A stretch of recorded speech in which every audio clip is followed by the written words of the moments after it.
research and trading tools designed to help them outperform markets. Meet them at Interactive Brokers Investment Marketplace for advisors. Advisors at Interactive Brokers keep all they earn on a low-cost platform.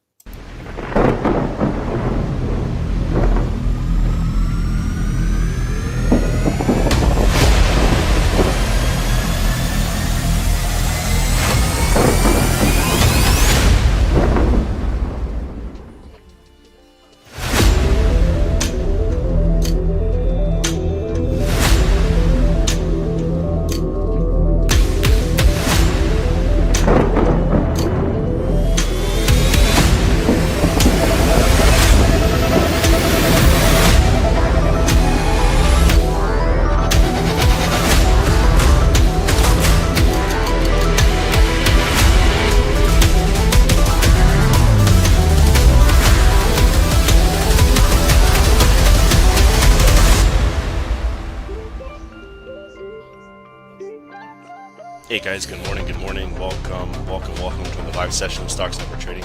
My name is Dave, guys, my partner is Ron. Let's get down to business here, guys. In on US 30, sell, okay? I'm jumping in. Guys, that's a 100 pip drop. Yes, we caught it. Hey, guys, 200 pips, please, secure.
Hey everyone, good afternoon. Thanks everyone for joining our live FOMC session. We're going to get started in just a couple minutes, and we're going to go for 3 hours. So we'll break everything down and we'll get into it. Just use please proper risk management. It could get very volatile, and trade smart, and have a plan going in, and we'll get started in just a couple minutes.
Hey guys, good morning.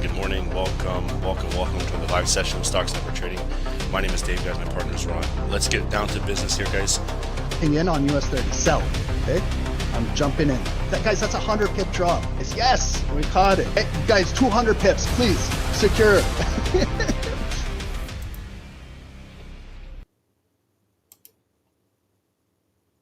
Recording in progress.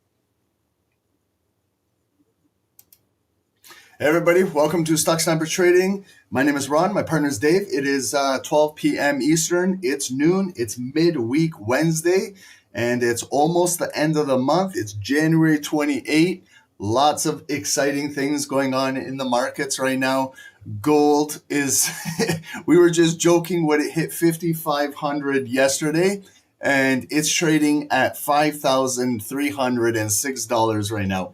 Unbelievable.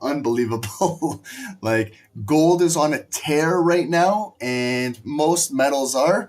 And but we do have a big afternoon, a big session. It's the first FOMC of the year regarding U.S. federal funds rates. So it can really affect all securities that we're trading, specifically gold, Dow Jones, NASDAQ, S&P 500.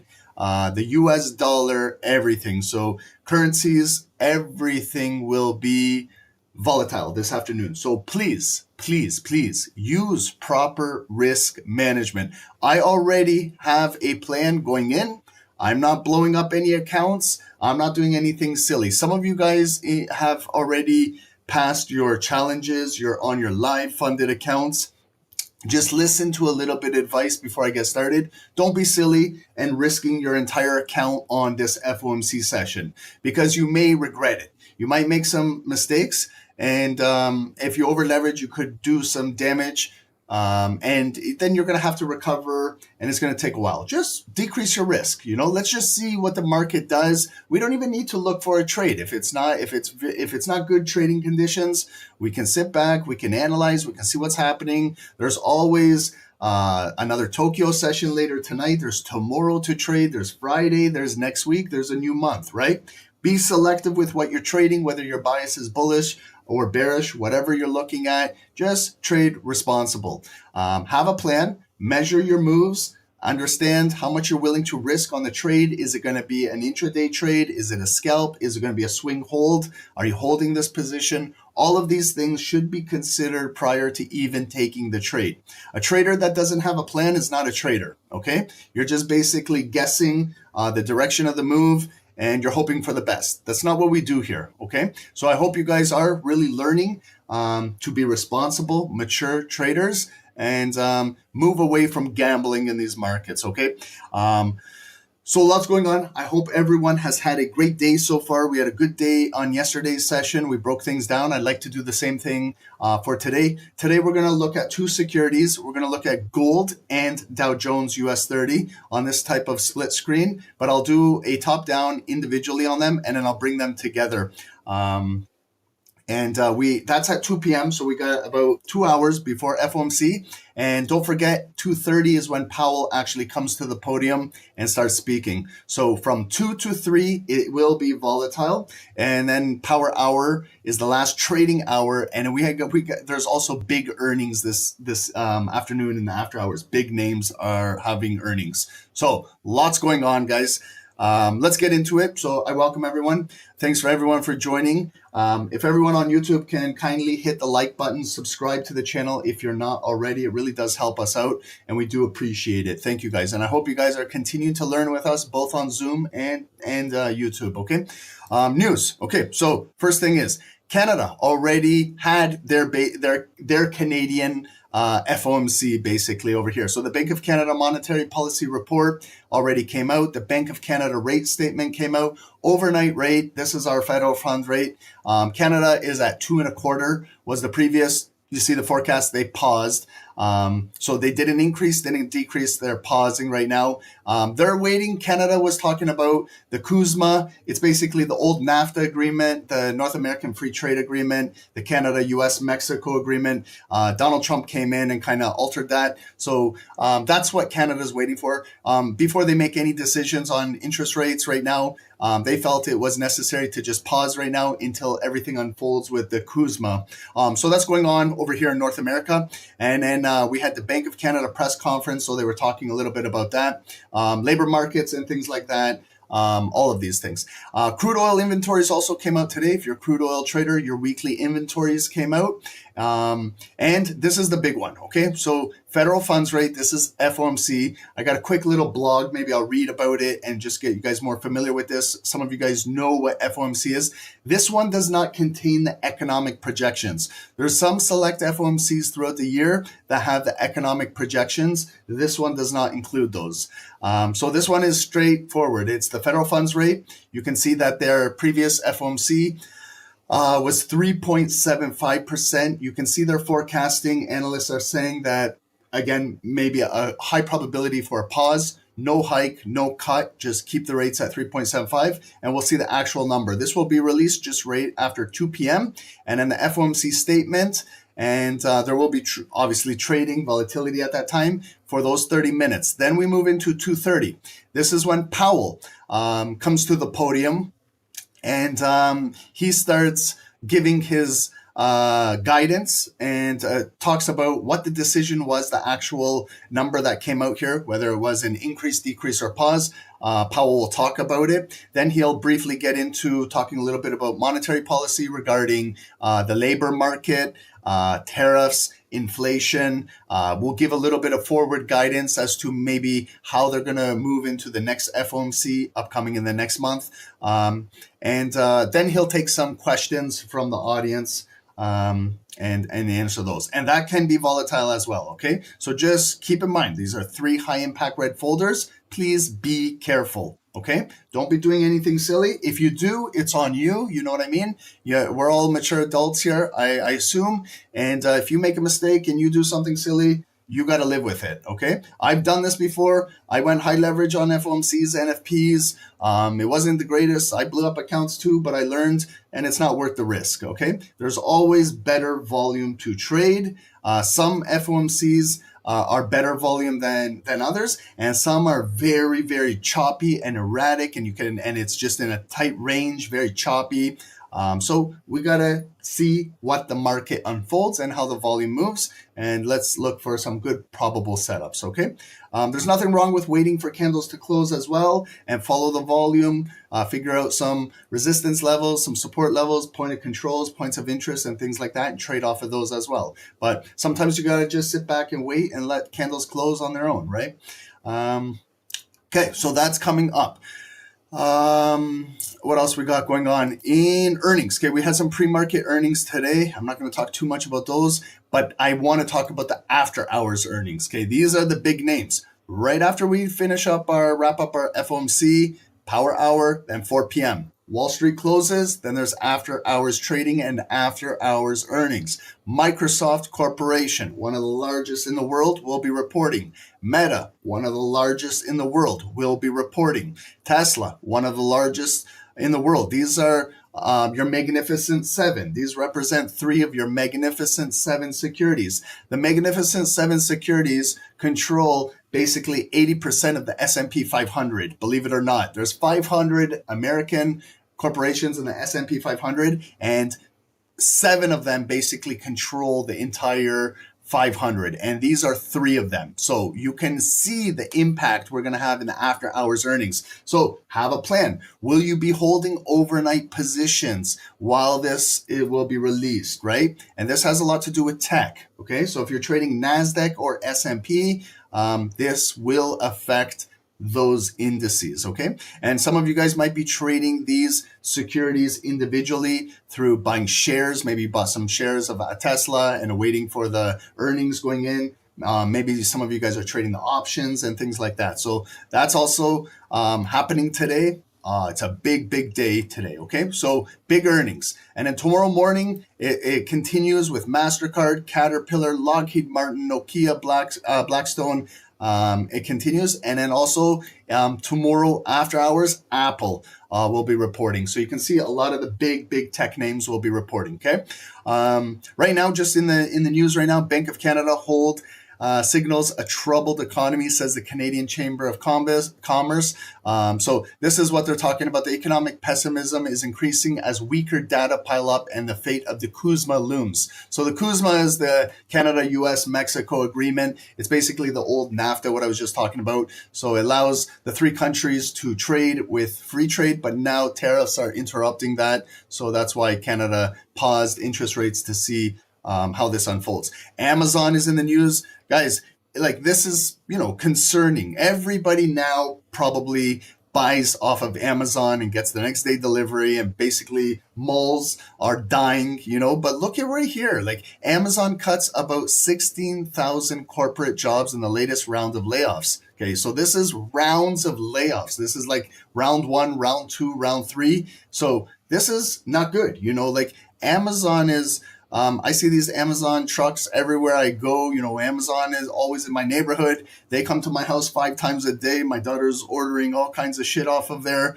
and they're coming here. Now they're laying off 16,000 corporate jobs. So this is like the top down where it starts and starts trickling down. This is round 1. This is concerning, right, for jobs. And may affect economies, okay? What else we got going on? Gold hits record high, 5,300 as Trump dollar comments aid rally. I don't know if you guys heard, but yesterday at 4 p.m., like right by the market close, Trump was speaking. He said some silly things about the US dollar. He was saying he can control it like a yo-yo. That's probably not a good thing to say. And then gold jumped $100 an ounce in like 5 minutes from 5,200 to 5,300. He was asked about the US dollar is like at 4-year lows right now. It's trading, and they asked Donald Trump, "Are you concerned about that?" And he said he basically doesn't really care about that. So that's kind of concerning coming from him. So you can see more bullish on gold in metals as opposed to US dollar. Okay, that's in the news. Oil hits fresh 4-month high as Trump warns Iran to make a deal.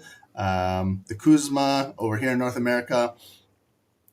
And this is our next Fed chair could decide how bond yields move. So remember, Powell's up for renewal basically in 2026. And then he's going to be replaced by, more than likely, it's going to be Hassett coming in, okay, as the new Fed chair. And he's Trump's puppet. So we gotta be ready for that when that comes in. Okay, guys. That's our news. Discord, guys, we sent out some signals earlier. This was a move on Dow Jones looking for buys above. You can see like a nice psychological number, 49,000, just right above it, and it hit 100 pips. Also, some signals, trade ideas on gold and oil, looking for buys over here. Full TP on gold this morning above 5261, hit 200 pips. Hopefully some of you guys grabbed a few pips there on your way to your daily goal, and now like FOMC is the gravy. It's the cherry on the cake right now. So if you've hit some pips, that's fantastic, guys. Let's not risk it all and lose it all. Okay. This is our free Telegram channel. Right over here. It's pinned at the top of YouTube for everybody. Thank you, guys. We almost have 200 viewers on YouTube. I appreciate you guys. And if you guys can click at the top, it's pinned at the top. This is our free Telegram channel. We have this promotion going on right now. It's a 3 or 4 day, probably 4 day. I'll throw in a bonus day. I'll be hosting it. It's the History of Gold Bootcamp. So you'll learn a lot about gold, about its 5,000-year legacy from ancient civilizations to modern markets. Right now, we're trading above $5,000, and it's been going on for 5,000 years. So it's a comprehensive boot camp, which will give you a good historical insight about gold with practical real-time trading strategies. The final day will be on the charts. We'll talk all about it. I'll answer questions. I'll help you out. This is a set date. Right now, it's to be determined, but it will be next week. Maybe like a Tuesday, Wednesday, Thursday, Friday. That's what it will be. It will be live recorded. If you can't make it, we'll upload it for you. It's going to be minimum each day of 3 hours. There's like basically a no set time, but 3-4 hours. So we'll do it in a private Zoom, and we'll learn all about the ancient origin of gold, gold rush era, modern financial systems, and then we'll do some live trading and analysis sessions with you guys on the chart, show you guys how to do proper top downs and things like that. So I'll be hosting it, guys. If you sign up, what we include for you guys, it's kind of like a bonus. This boot camp is a bonus for you guys. It's on the house. You're signing up for a 3-month membership, which is lower than what it normally goes for. And the first 5 signups, you will all get the SST indicators as a bonus. Okay, so it's a history of gold. We want to learn about the history so we can predict the future. And we'll go over all of this, what I'm doing right now. So send us an email if you're interested here at stocksnipertrading@gmail to secure your spots. And you'll get a 3-month membership and with indicators and that boot camp included. Okay, so I'm excited about that, and we'll do it next week. Probably Tuesday, Wednesday, Thursday, Friday after our New York sessions. We'll have a break, and then we'll come in and do that. Okay. So this is what FOMC is, guys. we can kind of go over this right now real quickly. So FOMC is the Federal Open Market Committee. The FOMC is a branch of the Federal Reserve System responsible for overseeing the nation's open market operations and setting monetary policy, including interest rates. Okay, so the FOMC consists of 12 members, and the 7 members of the Board of Governors and 5 are from Reserve Bank presidents. And Powell is the head chair. He's the one that does all of these meetings and speaks. Okay. And so the federal funds rate, what we're going to see is set at 3.75% currently, is the interest rate at which depository institutions lend reserve balances to other depository institutions overnight. It's a key tool used by the FOMC to influence economic conditions. Lowering the rate can stimulate economic growth by making borrowing cheaper, while raising it can help control inflation. So you guys know they're going to talk about inflation. So this is the way how you can control inflation, by increasing or decreasing interest rates. So that's why we want to just not see the number that they tell us, but we also want to listen in on inflation for future guidance. Okay. And the way they do that is by making borrowing more expensive by increasing those interest rates. The economic projections are not on this session, so we don't need to talk about that. That will be on our next FOMC. There's going to be an FOMC statement is released immediately after each meeting. It provides details of the committee's decision regarding the interest rates and often includes an assessment of the economic conditions, risk, and future monetary policy direction. Okay. And finally, the press conference at 2:30, what we're going to see, Powell's going to come to the podium like this, and he's the chair, and he'll hold the press conference to elaborate on the decisions made and answer journalist questions. Okay, he doesn't tell you too much, kind of beats around the questions. You know, he's like a politician. He knows how to get around this stuff. But we'll see. Maybe Powell's fed up and will give us the sauce. Who knows? Or they're going to just start printing money, lower the interest rates, and we'll get injected with a new money coming into the markets, and we may see further all-time highs for securities, okay? And the frequency, I don't need to talk too much about this, but FOMC meets 8 times per year. Okay, so this is the significance of these sessions. It's not every week, it's not every month. It's 8 times per year. Approximately every 5 to 6 weeks, you'll see a live FOMC, okay? So effect on the US dollar.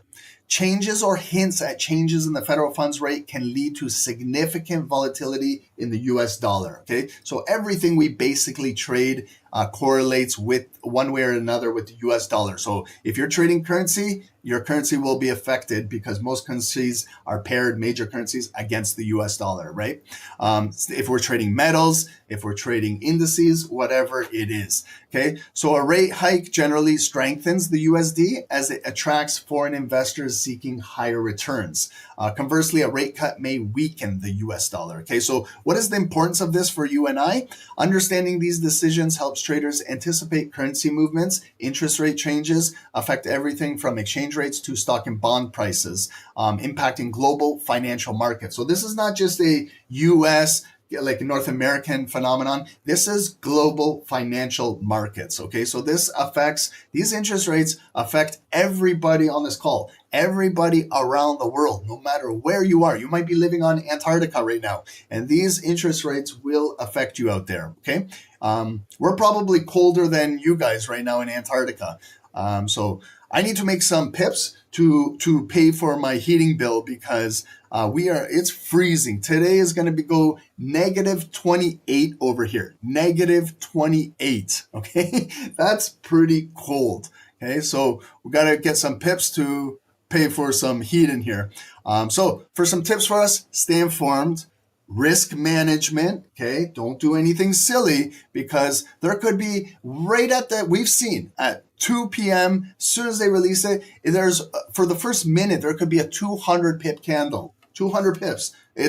We've seen it before, okay? And if you're on the wrong end on that, in 1 minute, you could literally destroy your account if you don't know what you're doing, okay? So please manage your risk. You want to go gamble? Go to the casino. This is not a place to gamble, okay? Interpret carefully. Focus not only on the rate changes. Don't just focus on the number, okay? Whether it's 3.75, 3.5, or 4.0. but also on the language changes in statements or projections that indicate sentiment shifts. What I recommend is after the call later tonight when you're relaxing, these FOMCs are about 30 to 45 minutes where Powell is speaking. Maybe listen to it after. Maybe if you're not listening to it right now while you're trading and things like that, after when you're relaxing tonight, you're on the couch, listen, watch it, review it, and listen to Powell. Maybe he gives some hints. Maybe he gives some sort of guidance as to how the markets are going to move for the first quarter of this year, okay? Or how interest rates are going to move. Is he bullish? Is he kind of bear sentiment? Is he hawkish, dovish? Like those things. There is some tells, right? But if you listen in, you'll pick up. If you don't listen in, unfortunately, you don't know, you won't learn, you won't know what's going on, okay? So we'll do our technical analysis together. We'll do our fundamentals together. So this is our blog available, guys, for FOMC. So it's a good read every single time there's an FOMC. Read it, takes 5 minutes, get you accustomed to what's happening with everything going on around the markets, okay? So Trump yesterday right here, you can see Trump on the dollar. I can have it go up or down like a yo-yo. This is not me saying this. This is like the way how I talk. This is Donald Trump saying this, okay? About the US dollar, the global Federal Reserve currency. He can move it up and down like a yo-yo. That's when gold pumped to all-time highs. Yesterday you saw it. Everyone was saying, what the hell just happened? Why did gold just go crazy bonkers? Well, when you got this type of language coming from Donald Trump, that can happen, okay? Again, and if you were shorting gold and when he says this, you could do a lot of damage to your account. So that's why you gotta always use proper risk. We never know when this guy is gonna talk at any times, okay? And he can say silly shit like this. And it affects all securities. Yo-yo indicator coming soon. You guys got it. We will get that. It will be the new SST yo-yo indicator. We're already finishing up the Donald Trump fart indicator. That's coming out as well. So we got a lot of indicators coming out right now. So this is available for you guys. The free Telegram shows you the before and afters, what Dave is doing with the snipers in New York. Everyone in the Discord channel. Guys, this TRX, please tell me someone added this to their watch list because this thing is up another 20% today. Like we're trading at almost $2 right now. And this thing was 95 cents when we did the blog. You could basically double your money. Not even 2%, 5%, 10%. This is now like basically you could double your money, a 100% return. That's pretty good, right? It's just common sense, guys. Gold needs to come out of the ground. Let's find some gold mining companies. These are our junior miners. These things are penny stocks. And I just want to check right now what it's trading at. It's up 21% right now at $1.83 right now. Did anyone read this blog? Add this to the watch list, right? That's how you can make money in the markets. Follow the money. Follow the sectors that are getting the big money, and you can look for whatever you want. There's gold junior miners, there's mid caps, there's the big ones, there's gold ETFs, there's everything here for all sectors. Same shit for oil. There's oil companies that are penny stocks, there's mid caps, there's an oil ETF, there's big oil companies, there's Chevron, Texaco, Mobile. Like what's going on in Venezuela? That's where you take your trading, your knowledge to another level where you can have the markets paying you consistently on a daily basis, on a swing trading basis, as passive income, whatever you want, guys. But it takes a lot of hard work, right, to do the research. Okay, so that's available for everybody. Please join this free Telegram. And if you guys want to join in, message us, please, on this gold bootcamp. I'd love to have you guys all here. And it's basically, this is on the house, this bootcamp, and we'll go for 4 days with myself, and we'll have a lot of fun. You guys will learn a lot. We can ask a lot of questions, okay? Yeah, here it is, guys. Okay, so, but the dates, I will let you guys know. More than likely, it will be Tuesday, Wednesday, Thursday, and Friday of next week, okay? And then if you need live blogs, all the blogs are over here. Go to more on our website, blogs, and here are all the blogs. Here's the one.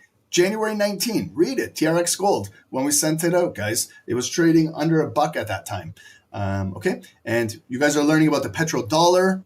Very important, guys. Learn about the history. What happened in Iraq? What happened in Libya? What happened in Russia? What's happening in Iran? All these things, guys. Learn a lot about the petrodollar. You want to learn the history. Learn your own history, right? Go back to your ancestors and learn. How did they barter? How did they trade, guys? We're more technologically advanced from our ancestors, right? Well, look at it. I'm trading on a computer in the comfort of my own home. I'm not going outside with a shovel and digging gold and going to a pawn shop and things like that. And the way it's now, we've evolved, guys. So learn the art of trading. You can pay yourself for the rest of your life, okay? And finally, guys, hit the subscribe button, okay? This is not for me. This is for you guys. You guys can join us live daily by hitting that subscribe. Hit the notification bell, all that shit. Like these channels. Help us out. Get us to 92,000 and we're on our way to 100,000. Okay? So what we're going to do is gold, full top down, from the top to the bottom. Okay? Some of you guys started from the bottom and now you're here. We're going from the top and we're going to the bottom. And we're going to do also Dow Jones. Okay? So we're going to do both of these securities. It's 12:30, so I'd like to have these both done by 1:30, 1 hour. We have a lot of time. We don't need to rush this. We want to go through, figure out some key points of interest, some points of control, and see how everything is moving, okay? So any questions before we proceed? We're going to start off with gold. Okay, so if you want to learn how to do a top-down analysis, this is where you're going to learn. Everyone comes on here and says, Ron, how can we learn how to do a top-down analysis? I've been saying, if you just hit that subscribe button and you join us for the past 6 years on YouTube, every single day, we start off with a top-down analysis. You can basically learn how to do this. Summer Boy, how to be cool like you. You can't get cool like this. You know, I'm at a different level of being cool, you know, takes a lot of experience. I'm just joking. I'm just joking. I'm playing with you guys. Ronnie's not cool. Ronnie's an old man over here, Unc Ronnie. But for candlesticks, we can learn all about this shit, okay? You're cool in your own way. Everyone is unique. Just be yourself. Okay, so Trump is already, I can see on Financial Juice here, Trump praises Coinbase for a Trump account donations. What the fuck do we got going on here? Trump praises Coinbase for Trump account donations. Who is donating crypto to Trump? Do you guys understand when he launched the Trump coin the day before his inauguration, he dumped it 98%? Do you guys understand that he is scamming you whoever's giving him money? If you guys want to, that's great. Do your thing. I will not donate 1 penny to this corrupt fuck over here. So that's what's going on here. You do what you got to do. If you want to donate to Trump, God bless. I hope it works out for you. Visa is creating a platform for cash back rewards and accounts. Finally, Visa is starting to wake up. Trump concludes remarks at a child investment accounts event. U.S. Secretary Rubio. I don't even know what these guys are even talking about. Half the time I can't even read this shit because I don't even know what's going on over here, okay? They're doing their corruption over here. I'll stay away from it. What we got to do is figure out what's going on with gold, okay? Welcome everyone on Zoom. Good afternoon. Sang, welcome. Carla, good morning. Justin, welcome. Mizelle, welcome. Mike, thank you for joining. Zilvenis, I hope I said that correct. Zilvenis, welcome. Vinay, thank you for joining. Mike, welcome. Rob, what's up? Philip, thank you for joining. Philip, it's your birthday tomorrow, although I definitely stopped counting them. Never stop counting them. Birthdays are blessings. Happy early birthday. I'll wish you a birthday tomorrow. And Philip, my birthday is on Monday, February 2nd, Groundhog's Day coming up. So happy birthday. I will be turning 44. But I feel like I'm 20. Nikki, good morning. Welcome. Bruce, welcome. Gwendolyn, thank you. Thank you for joining. Leo, welcome. Thank you, guys. And everyone on YouTube, appreciate all of you guys for joining as well. Thank you. Justin, always number one. Appreciate you, brother. Thank you for joining. Remy, welcome. Tony Gold, welcome, Habibi. Thank you for joining. Keith Fernandez, welcome. Shaki, thank you. We're ready to analyze the charts. My man, let's get it. Let's have some fun. CB, everyone, Remy, Mr. Thank you guys all for joining. I appreciate you guys. We don't have the time to give shout outs to everybody, so I apologize. But everybody, thank you. Okay, guys, so let's get into it. Who's ready for a top down? Have you guys done your top down yet, or you're waiting for me to do it? What's the plan? I'll do it for us, okay? No problems. But I don't want to start it off on the 5 minutes, okay? Right now I can see like there's a double top on the 5 minutes. Like it doesn't take advanced knowledge to understand that that is how a double top starts on the 5 minutes. So you can see it came up one time, there, one top, there's the neckline, it's in the second top, and now it's coming down, okay? So traditionally, two tops are better than one. It's got a high probability it wants to continue push and break and drive down to maybe the supporting level. However, could just come down and not break or fake out and then just go right back up to the top and then break out again if it's trending. Okay, so you got to be very careful, right?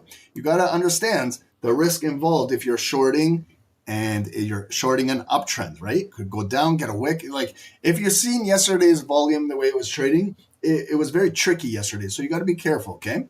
And we're trading at psychological number 5,300, all-time highs up there. There is a little bit of resistance, but it could continue driving, But what we got to do is not just focus on 5 minutes. We're going to go to the higher time frame. We're going to check out the daily, okay? Look at that daily candle. What is going on the daily? Holy shit. Okay, so this is what's called a parabolic move in the markets. Maybe some of you guys have never heard that term, but this is what we call parabolic. This is just like a rocket ship just taking off. You can see that there's not even a black candle, right? This is 1, 2, 3, 4, 5, 6, 7, 8 straight days of just making higher highs and higher lows. Every pullback is driving. Pullback, driving. Ignited candles, driving. Came down, ignited candles, driving. Pullbacks, driving. Like this shows you how much demand there is for this particular security. And the sellers they're suffering right now. I would hate to be in a long sell position right now. You might be getting a margin call from your broker saying, hey, you might need to deposit some more money to keep your sell position, or else we're going to liquidate your position and say goodbye to your money, okay? So wouldn't want to be a short seller right now. I don't use this indicator too often. This is RSI indicator. Some of you guys use it. RSI on the daily is at almost 90, 88, okay? It's signaling, it's screaming to us that it's overbought and we should be selling. If you sell according to this indicator, this is what could happen. So we don't really want to rely too much on indicators. That's my opinion, okay? I'm entitled to my opinion. You guys are entitled to your opinion. It doesn't, we're all entitled to opinions. I believe, my opinion, okay, price action is number one. Go with price action first. Do your analysis with the bars, with the candles, time frames. See what's going on in real time, and then add some indicators to complement what you've already charted, okay? Because you can see, if we've been selling gold every time it's overbought, we've lost a lot of money, okay? So what we're going to do is daily. We're driving into all-time high territory. Again, price discovery. So we have no idea what's going on here. So you got to go with your psychological numbers, points of interest, and your zones and things like that, okay? So first thing is, when we pushed up right here, this is where we hit a previous all-time high. You guys remember this, October, we were at this just below 4,375. You can see it dipped down. It dipped down and it bottomed out. So here's a point of interest on the daily. Yellow line, I'll make it thick so everyone can see. You can see it held. Now this zone, if we stretch it into the future, you can see we closed above it right there. As soon as I get volume, which is variable, the only thing moving up and down is the volume. This zone is zoning. It's the same zone. As soon as I see that, I go like I'm in grade 1, kindergarten. I go from red to green. okay? And then I stretch it across and I see it transacted in there. Do we see a black candle close below? No. It picked up all those pending orders in there. It's retesting. This is a breakout, confirming bullish volume, and then now it's confirmed retest. You get another bullish bar, and then that's what took off, right? And so we can still acknowledge this. We're nowhere near this block, but who knows? Maybe it will come down here today, maybe this week, maybe next week, maybe next month, maybe 6 months from now. I don't know. Maybe it never comes down here. I have no idea. But if it ever does, what I do is I place a point of interest. Either, okay, listen closely, either at the top of the box, you want to get alerted when it's making its way in there, put it right there at the top. Put it in the psychological middle if you like. Put it at the bottom if you like. That's your preference. Some traders say, Ron, I'll place it at all three. I'll place it at the top, bottom, and the middle. I say, perfect. Do whatever you want, wherever you feel comfortable where you're going to get an alert. It's an alert. It's a notification. It's not saying just come in there and we all close our eyes and we buy blindly. That's not what we do. Again, you're gambling if you're doing that, okay? We're looking for high probable setups in zones that have already been transacted, and we can see a history of what's happened. So we can see that it's holding buys. So if it ever comes down there, maybe I entertain a buy. And then it comes out of there. But if there's a resistance up here, it might just break out to the resistance and then get pushed back down. Then when it's coming down here, then I look for the double bottom. Okay, will it get respected a second time? Second time has a higher probability of having bigger pending orders because they want to protect this position to break this resistance, and then we could be coming up to wherever the next block is, right? But that's an option, right?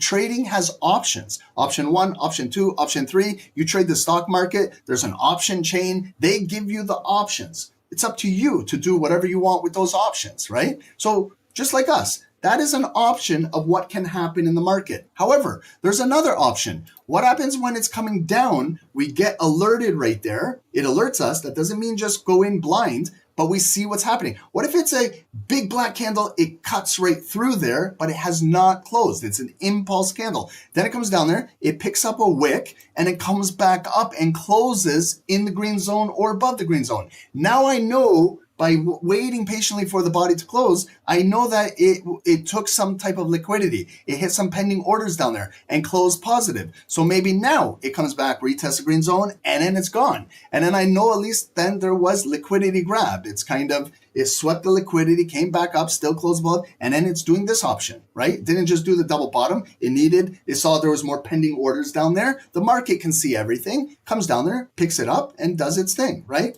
And then the last final option, option 3, is the sell situation. Is a black candle, but it's not following this where it just gets a wick and closes above. It's a big black candle that actually physically closes below. Then when that happens, I switch the zone from green to red because the sellers are confirming to me they are strong. They closed it below. They won the game, right? This team won. So when it's coming in here with these dip buyers buying, they could be buying into the trap where the offers are right there. And then the market goes down and it wants to trade. There was one bottom, second bottom.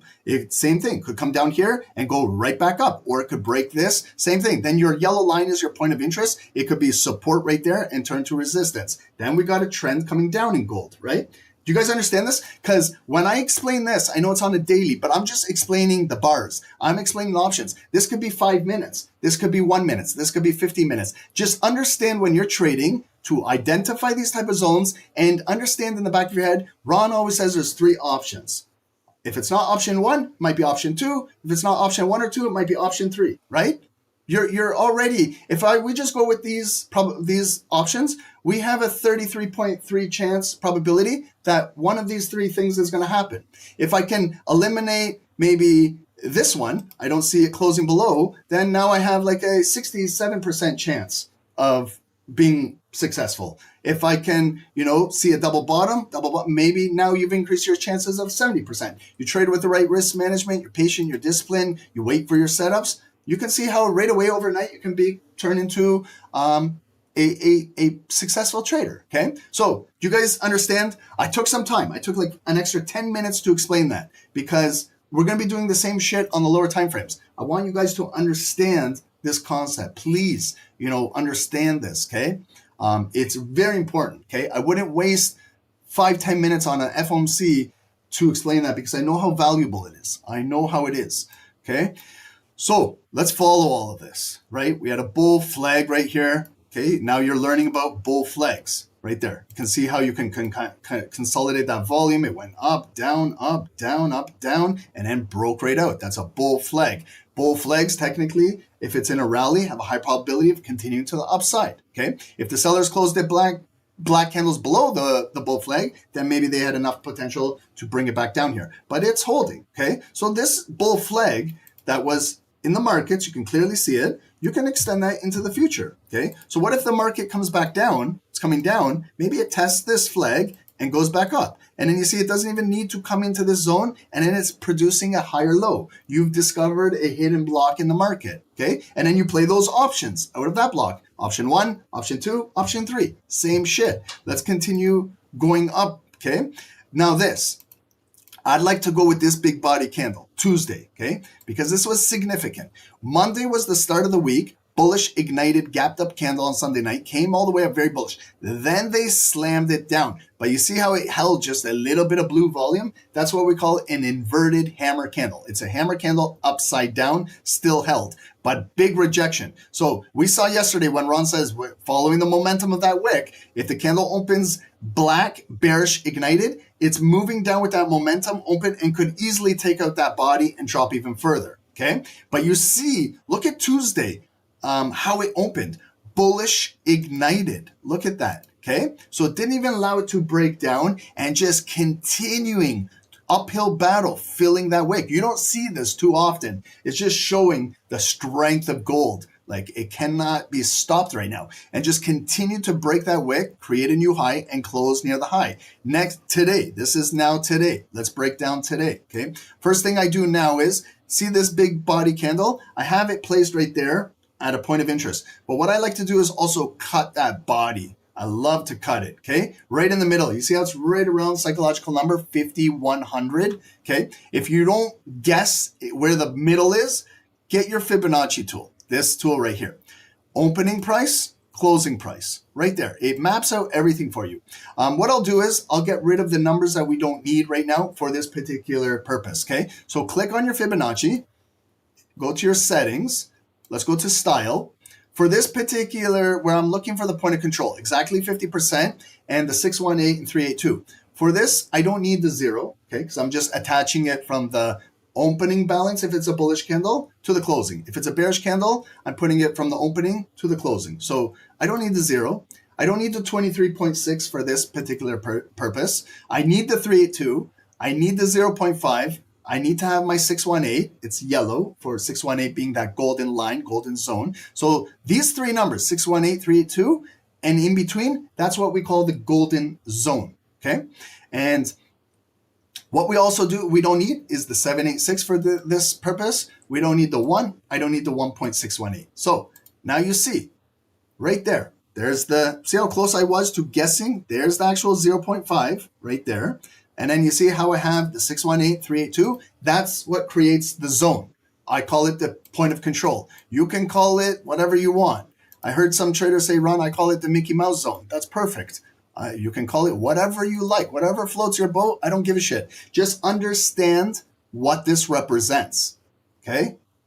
That's what you got to understand. That is where the bullish candle closed near the high, and this is the heart of the candle, right? This is the midpoint. This is the psychological zone. If this is where majority of pending orders are located. If you look at a volume profile, you'll see maybe that's where it looks larger on a volume base, okay? So it's not always guaranteed, but that's a good probability of looking for pullbacks inside there. So I stretch that zone into the future. Have we came into here? We have not transacted in this zone yet, okay? Now let's follow. We went up, we closed yesterday, okay? There's the closing price. There's my opening price right there. 5,178 price action, right? We're seeing the close, the open. Now, when today opened, 6 p.m., right? Yesterday, it opened and it was initially bearish. It was black candle. It came down black, black, black and stopped right there. Okay, so what happened? That's what you call a shallow pullback.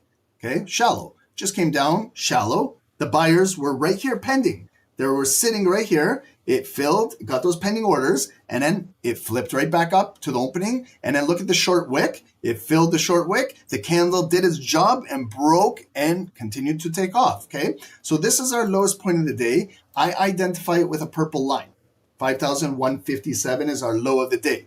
Okay, and you see, it did not come in here. So if it ever comes down, let's say it's a big black candle, black, breaks the opening balance, and we're looking at the purple line. Now it's touching the lowest point. It might be an equal bottom. It might be a double bottom there. But if it breaks, look at like just the imbalance. See the blue candle to the top of our point of control zone? Just if it breaks right there and comes to the top right there. What I do is I'm a carpenter. I'm a tradesman, right? I'm a trader. You're a tradesman. We measure from this purple line to the top of the green zone, right? Point A to point B. That is $43 move in gold. $43. I know how to convert dollars to pips to ticks. That's 430 pips. I'm not looking for 430 pips a day. I'm looking for 100 pips a day, right? I would love to get that, but I'm only looking for 100. Like that's all I need to hit my daily goal is just that, just in there. So I break this down from 4 hour to hourly to 30 minute, 15 minute, 5 minute, and I just watch what's going on inside there. But for swing traders, you know, first line of defense is right here, top of the green box. Buyers might come in and bring it back up. If it breaks there, we're coming down deep into the point of control, right at the middle. That's $62 move. That's 620 pips. And then if it fulfills the whole move through there, comes all the way down there, it's now you know it's transacting in there. It could pick up all these buyers. We saw it yesterday. We were in a buy yesterday where it came in deep in the buy, picked up the wicks, and then we broke out for good profit. Okay, so it might happen like that. I'm just showing you how it looks on a daily, on bigger body candles. Okay, so you guys are all good with that?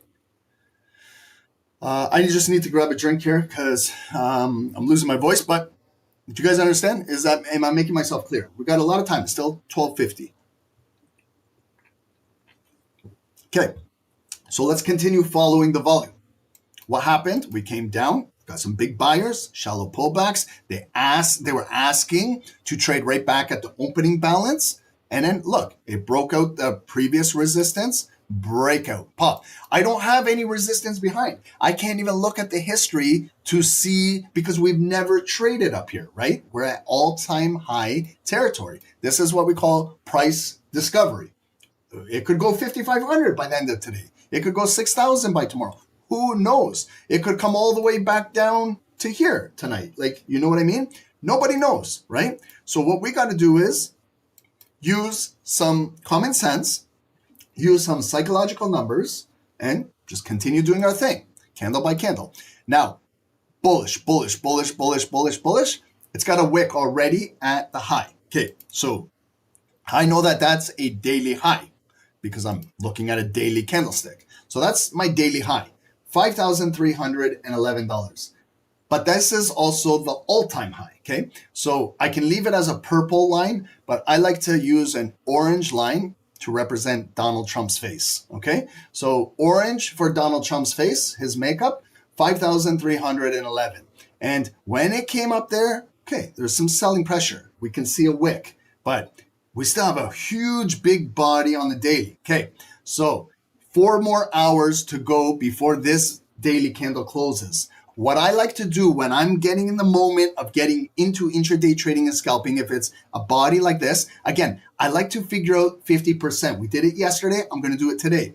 But someone's going to say, well, Ron, how can you do that when the body hasn't closed? You're absolutely correct. So this is just, I'm just estimating where's the halfway point right now. Because if it comes down there during my session, I know that I'm transacting in 50% of the current daily body. Did I explain that properly? Because I don't want to confuse anybody by this. Because I always say wait for bodies to close, but this one hasn't closed yet. So it's got a big base of volume. Grab my Fibonacci, opening balance. I know I do it at the closing balance, but we still have 4 more hours. But you see how I just placed it, current volume. I know it's going to fluctuate. So I know that this is not 100% like the way with a closed body candle, but still gives me a good rough estimate. So cut it in half right there. I place an yellow line. It's still like a daily point of interest, 5,238. If I want to get a point of control of the current day's volume right now, I can do it just like that, right?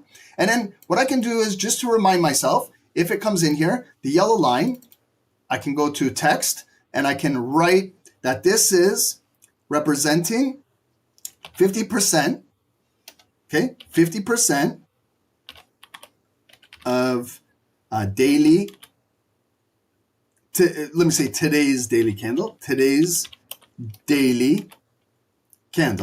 okay, as of right now, this call, as of let's say 1 p.m., we'll round it up to 1 p.m. Eastern. So we know if like FOMC comes in here, we know that we're coming into the heart of the volume during FOMC, okay? And will it hold? Will it break? Will it come in here and go back up, okay? So I wrote it right over here. I know it's in small little letters here. Maybe I can make it a little bit bigger. Okay, just so we know. You don't need to draw the zone if you don't want. You can just keep the yellow line. I'd put a zone there just in case, okay? So once I'm done that, I can eliminate it. Now let's continue. Now, if we come back up to the all-time high and we break higher, where are we going? Okay, so let's continue. Psychological numbers, let's go up 100 points. From 5,300, let's do math together, 5,400. Place a yellow line at 5,400. Psychological number, that's where pending orders are. Bigger pending orders, easier to transact. We talked about efficiency in the market. And then the big one, if it comes up to 5,000, okay, 5,000. There it is. Sorry, 5,500. We bypass 5,000. See, Ron can't even keep up because we're just giving 5,500. That is now a psychological number. It's not just like 5,300. 5,500 is a serious number. 5, 10, 15, 20, 25, 30, 5,000, 5,500, 6,000. That's a good number, okay? What I would do with this one is give a zone. Let's say $25 above and $25 below, okay? So 5,500 plus $25 would give me 5,525. Back down to 5,000 minus 25 would give me 5,475. So I'm giving myself a buffer, a zone. If it comes into that 5,500, make big red because Ron needs to see colors, right? So if it comes in there, who knows? Maybe it comes in there. Maybe it does like this. We've seen that pattern, double top. Maybe it drops, right? Or it just keeps breaking, and then that zone will become green. Let's say it breaks right through there, options, breaks, closes above, flip it green, it's gone, right? Same shit, okay? But we got to identify some hidden blocks in the market. That's how I do it. It's not like I'm not looking at any type of extraordinary analysis. I'm just using psychological numbers. Now, this is more bigger. See, $100 moves. Not everyone's looking for a $100 move on gold, right? There's some intraday traders or some scalpers like me. So if you're looking from, let's say 5,300, your next one would be about 5,325. Your next one would be 5,350. Your next one would be 5,375, 25-point moves, right? Or you can do $10 moves, whatever you like. If you're a 1-minute trader, you just go down the smaller time numbers and just look at smaller numbers. Big bullish candle. We're approaching the all-time high, daily high. It could continue breaking out. Let's go look on the 1 hour now, okay? So these are 1 hour. So what I'm doing is I'm dissecting. I'm also not just a trader. I'm not a carpenter. I'm a jack of all trades. I'm also a surgeon. Right? I'm a risk manager. I'm all of these things. Okay. So as a trader, you got to be balanced. You got to do a lot of shit. Okay. So it's not easy, but you got to be able to do all these things. So we're surgeons now. When your neighbor asks you, what do you do for a living? You tell them I'm a surgeon. When I ask you, holy shit, how long did you go to school for? You're going to say, I learned it all on YouTube for free. I'm dissecting candles. Okay. This is what we're doing. We're cutting up candles. We're dissecting that daily candle to understand now, hour by hour, what was going on at specific times. You tell me 8 p.m. Eastern, I know that's futures market open. You tell me 3 a.m. Eastern, I know that that's London market open. You tell me 8 a.m. Eastern, I know that's COMEX. It's got North American news at 8:30. You tell me 10 a.m., I know that that's the bar right after Wall Street market open. You tell me 2 p.m., I know what it is. You tell me 3 p.m., it's power hour. You tell me 6 p.m., 1800 military time, I know that's the opening day balance for a bar. I know this shit, as you should too. This should become so repetitive and routine. The same shit happens every single day. You just gotta learn about it, right? So I know this big bar was yesterday, 3 p.m. when Donald Trump farted. This was when he actually farted right here. He spoke out of his ass. I don't even think he spoke out of his mouth at this time. He says some really silly shit about the US dollar, and look at what gold did. Okay? Did anybody, that's a bar, that's a significant bar, you cut in half and figure out your point of control. That bar, I did it. I don't know about you guys. Did anybody do this? Opening price, closing price, on an hour, on a 5 minute, on a daily. Candlesticks are all the same shit. You got to do the same thing. If I was looking for that hourly candle, I would definitely cut it in half right there. I don't use a yellow line because now I'm on the hourly. I color code my charts, right? So I use a white line. Ron's telling the secret now. He color codes his charts. I'm a tape to tape trader. I love to know my tape colors. Okay, so I know it's hourly. There's 50% of it. Have we came into it? No. It was a shallow pullback on the hours. The buyers were dying to get this shallow pullback and continue taking it. Is there a point of control out of the Donald Trump fart candle? Right there. It's right there. You can make it green. You can make it whatever color. Someone said to me, Ron, why don't you make it white to coincide with your white line? I do that for more consolidation, but I said that's a fantastic idea. I never even thought of that. So what you could do is to represent hourly, you could draw an hourly white box. I thought that was a great idea. He mentioned that to me, and I think it's fantastic. But I use this neutral white zone as a consolidation. But if that's the way how your brain thinks, go with it, right? You don't have to do exactly what I do. You do how you interpret things. That's a perfect analogy. Now that reflects the hourly point of control. Has it came down in here? No. What I can do is set an alert at the white line. Right there, I created it. Whether it comes in here today, tomorrow, next week, next month, next year, I will be ready when it comes in here. Okay? But it's not there. Okay? So that's what I'm just saying. That's a bar you should base cutting in half, figuring out point of control. Okay? That's a really good candle. Now, look, there was some selling pressure. That was like a little bit of, but a wick, bull candle, okay? This is futures, 8 p.m., came down. Again, if you cut it in half and you followed it, look at now how like price action really, really teaches you shit. Look at how this hourly wick right there was the high. Look at that line, and then look at the volume once it closes. It's representing exactly 50% of the candle. The previous wick, resistance, turning into support, exactly at 50%. Markets are very, very, very psychological, okay?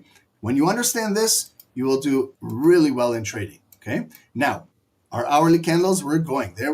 Hourly RSI, out of control. Like, look, if we were selling because our really silly indicator told us it's overbought on the hourly and we sold, we got clapped on that move right there. Yes, there was some selling pressure. It came down, but when did it came down? When did we hit the all-time high? London, 3 a.m. Eastern. Clockwork, London session, futures market open, New York session, all of these things, guys. Understand how markets operate, okay? So it hit the all-time high during London, came down, spin top candle. When this candle open was bullish, did it fill the wick and continue to do its job? No, it failed. Lower high, and then it starts to come down.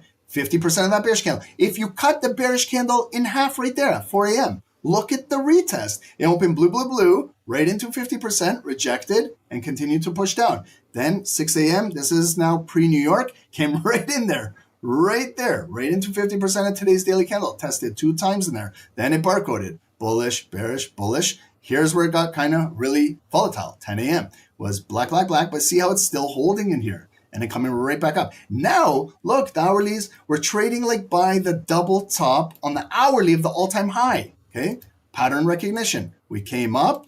There's the neckline right here, top of the green box. Coming up. Okay, we're at this. This could be the second top, right? Is it coming down? Are we going to close below this white line? We'll push there. There's our end, double top. Maybe we'll fill those wicks and break down, or it will just come down, and go right back up. This is why I go candle by candle, bar by bar. Okay, so what I like to understand is this is our all-time high orange line. We've already got a body that closed right there and closed and opened right there. And we got a wick in here creating lower highs. So again, I'm colorblind. I like to put a red box to let me know that this is hourly resistance. There's a double top on the hour and we could push down. However, on the hourly, it is still, in an uptrend. Okay. If you just kind of see that, I'm going to place it white line to represent this uptrend was coming from hourly. Everything I do on the hourly is white. Okay. Don't ask me why it's like that. I've been doing it for 20 years and I stay consistent with it. Okay. So it's going up. I see a wick, a wick, a wick, a wick, a wick. The wicks came down, but no volume closed below there. Okay. And then you see where it's getting controlled in this zone. Okay. So now what I do is go off the 1 hour, go to the 5 minutes. 5 minutes, they have candles too. This was a big bearish candle at 10:05. See where it was coming up slowly, slowly, slowly? Sometimes staircase going up and it's an elevator coming down at sometimes, okay? And look how naturally it traded right in there. If you looked at your last 5 minute body at 6:05, that's where it bounced out of there. So it came down, that's kind of technical second bounce in there, holding. And it continued to come up. It was trading in 50% of that candle, kind of consolidated, continue to go up. Push down, higher lows, they're broke up, now coming down, coming back up. So right now, like look at how choppy the 5 minute candles are. Bearish, bullish, bearish, bullish, bearish. It's not going to stay inside here all day. We're a few dollars away from the all-time high, or it could push down, okay?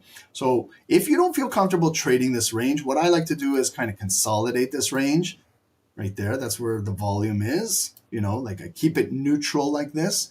And just watch who accumulates more, who's building on the depth of markets above and below, and go with that, okay?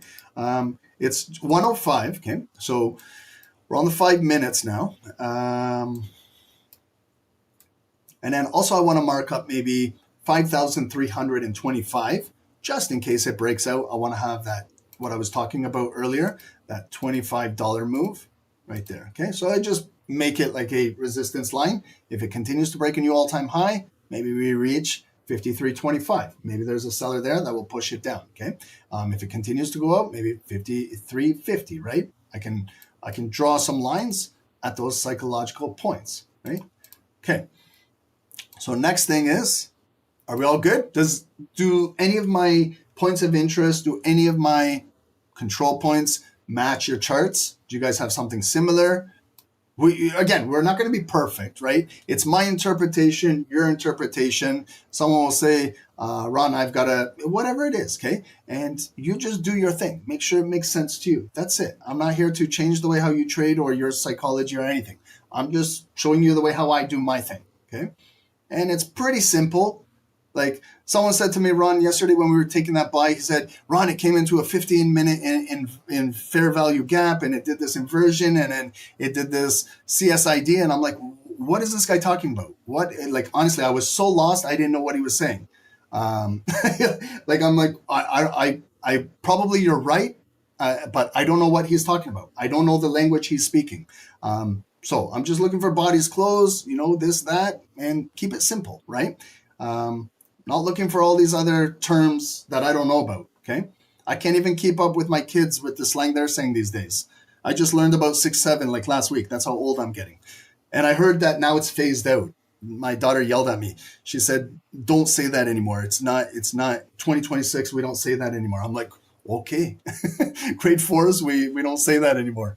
So you see how outdated I am? I'm learning, guys. Getting old. Okay. So, do you guys want to do Dow Jones? I will do Dow a little bit faster. Okay, we'll let gold consolidate. Okay, we are about what do we got? Less than an hour away from the FOMC. So let's do Dow, Miss Jones. Okay, we've kind of been neglecting her as of late because gold took over. Gold is shining. Sorry for the pun, but gold is taking the spotlight right now, like metals. But there is still some love over here for Miss Jones and some pips to be made, okay? But there is a way of trading Miss Jones. You got to treat her with respect, okay? So this is a security that you treat her good, she'll treat you good, okay? You disrespect Miss Jones, you gamble, you over leverage. She doesn't like that, okay? Learn from me, okay? I've been trading this for a long, long time. Okay, so I understand how it works. Okay, when Miss Jones is doing this, bullish, bearish, bullish, bearish, bullish. She has not made up her mind yet. Okay, you can't force her to do anything. When she's ready, she will do her thing. Be patient. Okay, you got to be patient with this one. Okay, very moody at sometimes. Okay. So what we got to do is make sense of all of this, okay? It's very difficult to make sense of all of this. But what we do is we go on the daily. Do we see a trend, okay? Overall bigger picture, okay? I remember this, guys, the previous double top all-time high back in November 2024, early February 2025. Double top on the daily. Remember, we were always... we were looking at that. We made it red. We stretched it into the future. You guys remember all this? Early April, Donald Trump inauguration, the tariffs when he first put all those silly tariffs on the countries, and then he chickened out, and then the market rotated back up. All this shit came back in there, couldn't break in there all summer, July, August. Finally started to close. Guys, I remember this like it was yesterday. This bullish candle, August 22, was Jerome Powell, Mr. Powell, at the Jackson Hole Symposium in Wyoming, the day 2 of the conference. This is when he said he was going to ease up on interest rates. Guys, if you guys remember this, they're like every single candle, when you do this shit every single day, you know exactly. I remember trading this day live with you guys. I remember when this happened, okay? But look at the volume. It closed above, right? So what do? Just the zone and zoning. Make it green or do whatever. Just understand that it's now, look at when it came back down and retested, okay? You could have got proper entries there, right in that zone. How much drawdown? Minimal in the money. I'd love to trade that all day, every day if I can, okay? But that's how you got to interpret. This was red, double top, drop, stretch in the future, came in there again, drop, but higher low, came in one more time, failed, liquidity grab, then pumped up, then Jerome Powell opens his mouth, the market loves it, and there you go, okay? And now, have we came back into this zone? No, we came very close, right over here. Look at a wick. I can't do white because I'm not on hourly. I could go back to my yellow. I'm on the daily, and you see it came back in, look, higher low, continued to drive, higher high. This candle did its job. Its job was to break those equal high wicks. It did, okay? Then the sellers brought it right back down, but you see the sellers had a job to do, to continue break down lows. They failed. Higher lows coming in. Double top right there, drop. Look at this liquidity candle, okay? When you wait for candles to close, you get so much more information from it when it closes. This was a big black candle. Friday, January 2. This was the day before the end of the year. And then there's when we started the new year. Look at what they did. Look at what they orchestrated. Follow, analyze, learn. This was a bearish candle. Black. They broke the low, swept the liquidity. If you sold and you didn't do anything, unfortunately, they trapped you. You got sucked in. And then look at the candle flip back up, closed as a bullish pin bar. New year, takeoff. Okay? If you just cut that takeoff candle in half, right there, just cut it in half. You don't have to do anything. It's crazy. Like, look at it. And if you did your zone a little bit above and below, see how I can do this without even using a Fibonacci tool? I cut it in half. I know it's got to be a little bit above, a little bit below. That's the buffer into the future. Look, right there. There's that drop right into that point of control, that bar. Couple breakdowns, no volume close, and a big bullish engulfing candle come out of there. Okay? So, like, that's how you can figure out how to do this, guys. Right? But get in the habit of stretching it into the future. Okay. Now, what do we got going on up here? Okay. So we've got all-time highs. Is that what I see up there? That wick was an all-time high. 49,688. Okay. We're a few points shy from 50,000. Psychological. Guys, I was trading DOW when it was like, I don't even want to tell you. Because no one will believe me. I was trading this thing, holy shit. And to say that it's almost at 50,000, unbelievable. I started trading this right here, 2008 and 9. This was a really, really tough year for me. I just graduated out of university, economics, finance. I had to beautiful, beautiful degree, everything I want to do. Started as a junior trader working in the banks. Financial crisis got me, lost my job. There was nothing in finance for multiple years, this crisis, but I learned how to trade. I was trading Dow at 8,000. Here, yeah, woulda, shoulda, couldas. If I held my long positions at 50,000, yeah, Ron would be probably enjoying life a little bit more, but I made some money, okay? But look at where we are from there. Look at the crisis. Like, if you want a whole history of this shit, 2008, okay, broke the years do their jobs too. Broke above the previous high, 2007, came up. Then we had a double bottom down here in 2015. I don't know if you guys remember this, but there was a lot of stuff going on around the world in 2015. Look, breakout, new all-time high, 2018, pullback, holding, new all-time high. Anyone remember COVID, all that shit, lockdowns? That's when we started live trading to show the world what we do. And look at that dip, came down. That candle did it, just swept the liquidity. But then look, came back up. COVID recovered, all of that, right back up, new all-time highs. A lot of printing of money, a lot of printing went into the stock markets. Then it corrected itself again, early 2022. Look, it's a higher low. There was resistance. If I just drew a block at the resistance and dragged it into the future, you could have bought a nice low right there at 28,500. And when I'm saying that, like, that's crazy. There's our new high, 2024. Big. That candle, April, that was Donald Trump in inauguration, first announcement of the tariffs. Then he chickened out. Market said, okay, chicken, we called your bluff. And then there it goes, okay? So this is where we are now, almost 50,000. Holy shit. So someone said to me, Ron, trading is easy. Just buy and hold forever. Sure. The S&P 500 has a historical return of 10 to 12% every single year. There are some negative years, but if you just buy and hold, yeah, you're and if you're making more than 10% per year trading, you're outperforming the S&P 500. Some of you guys are getting 2% per day. There's 250 trading days in a year. Multiply by 2%. Some of you guys are hitting 500% a year. With the S&P giving returns to investors of 10%, you're getting 500%, and you're still getting greedy.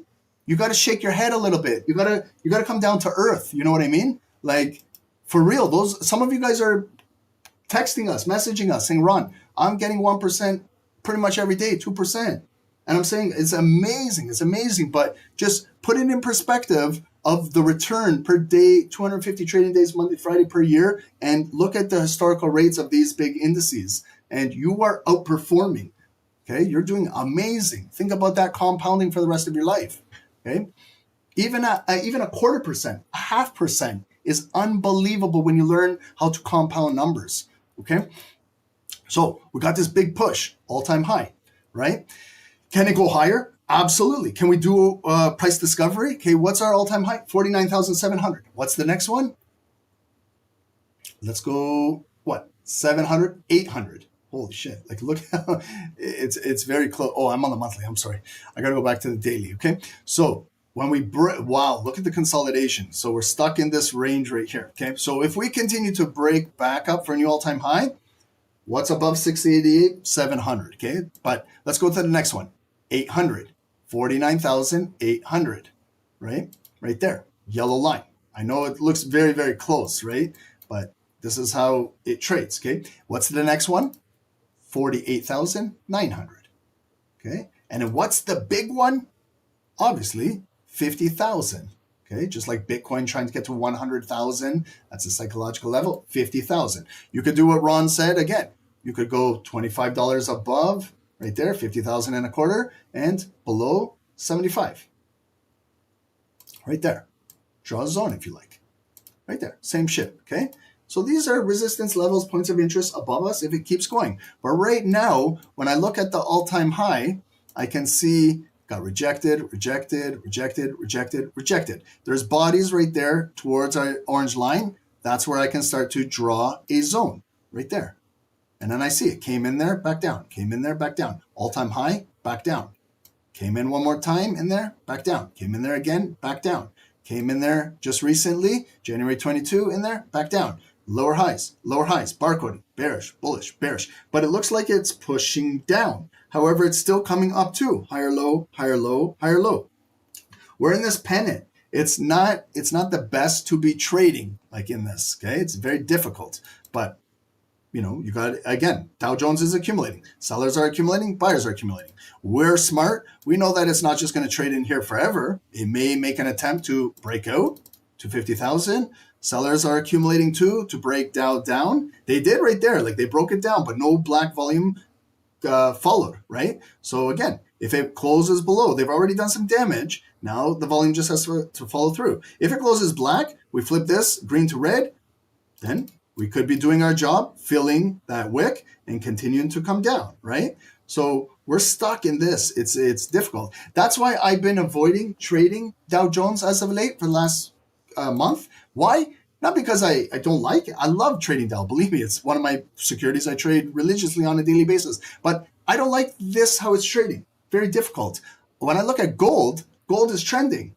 You can basically close your eyes and buy every pullback and you're in the money if you're not over leveraging.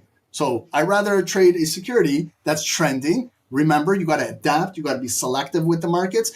I know that Dow is my favorite, but just because it's my favorite doesn't mean I'm just gonna look to trade this shit. I can shift over and trade gold, right? That's what you guys got to learn. We all have favorites, but I don't care what my favorite is. I go what's easier to trade, what's easier to identify a trend. You guys understand what I'm saying?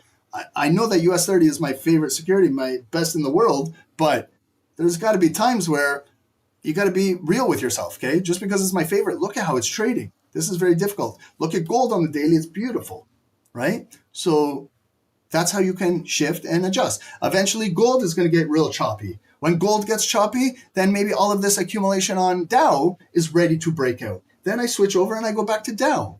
And then it's trending either bullish or bearish, right? And then I just continue trading. That's what you guys got to look for, okay? Just identify what security is easier to analyze and easier to trade, okay? So it's hard to analyze this shit because it's stuck in here. I don't even really want to look at this during FOMC because I know it's going to be very erratic and big move to grab liquidity because they got to either come up here or go down here and spike some liquidity. But anyways, let's follow yesterday's candle. We opened, it was bullish. It didn't do its job to fill the wick. We got a lower high. It came back down, sellers opening balance, and then they flipped it, came down. Look, they didn't break that low. Buyers came in, higher low, closed it. But we got a bearish engulfing candle, okay? But remember, there's context. There's context to everything. Remember I say this is a bearish engulfing candle, but it's still just trading in the middle here. Black, blue, black. So context. This bearish engulfing candle would be more significant if it was produced at a higher red zone, right? Then I know that the sellers at the red zone are engulfing. Right now we're in no man's land, okay? So sometimes too when you see like a hammer candle right inside here, it's not as significant a consolidated area as finding a hammer candle at a demand zone. There's context behind this as well. So some of you guys are learning that, and learn context matters, okay? So right now, nothing is really going on. If I just now follow today's volume, okay, where was my closing price yesterday? Opening price, yellow line, 49,003. Basically, 49,000 psychological number. Again, Ron doesn't make these things up. Everything runs on efficiency, psychological numbers. That's why I target these numbers. I told you 100, 200, 300. Okay. And then when we opened today, it was bearish. So sellers were in control. It was a black candle coming down here, but they failed to take out yesterday's low. So we've got a shallow pullback, higher low, purple line. That's my low of the day. Buyers stepped in, prevented it from breaking down, 49,938, and they flipped it back up to the opening balance, and the candle was bullish, right up to there. Still lower high. I know we're trading in the point of control of yesterday's bearish volume, and so there's my high of the day right there.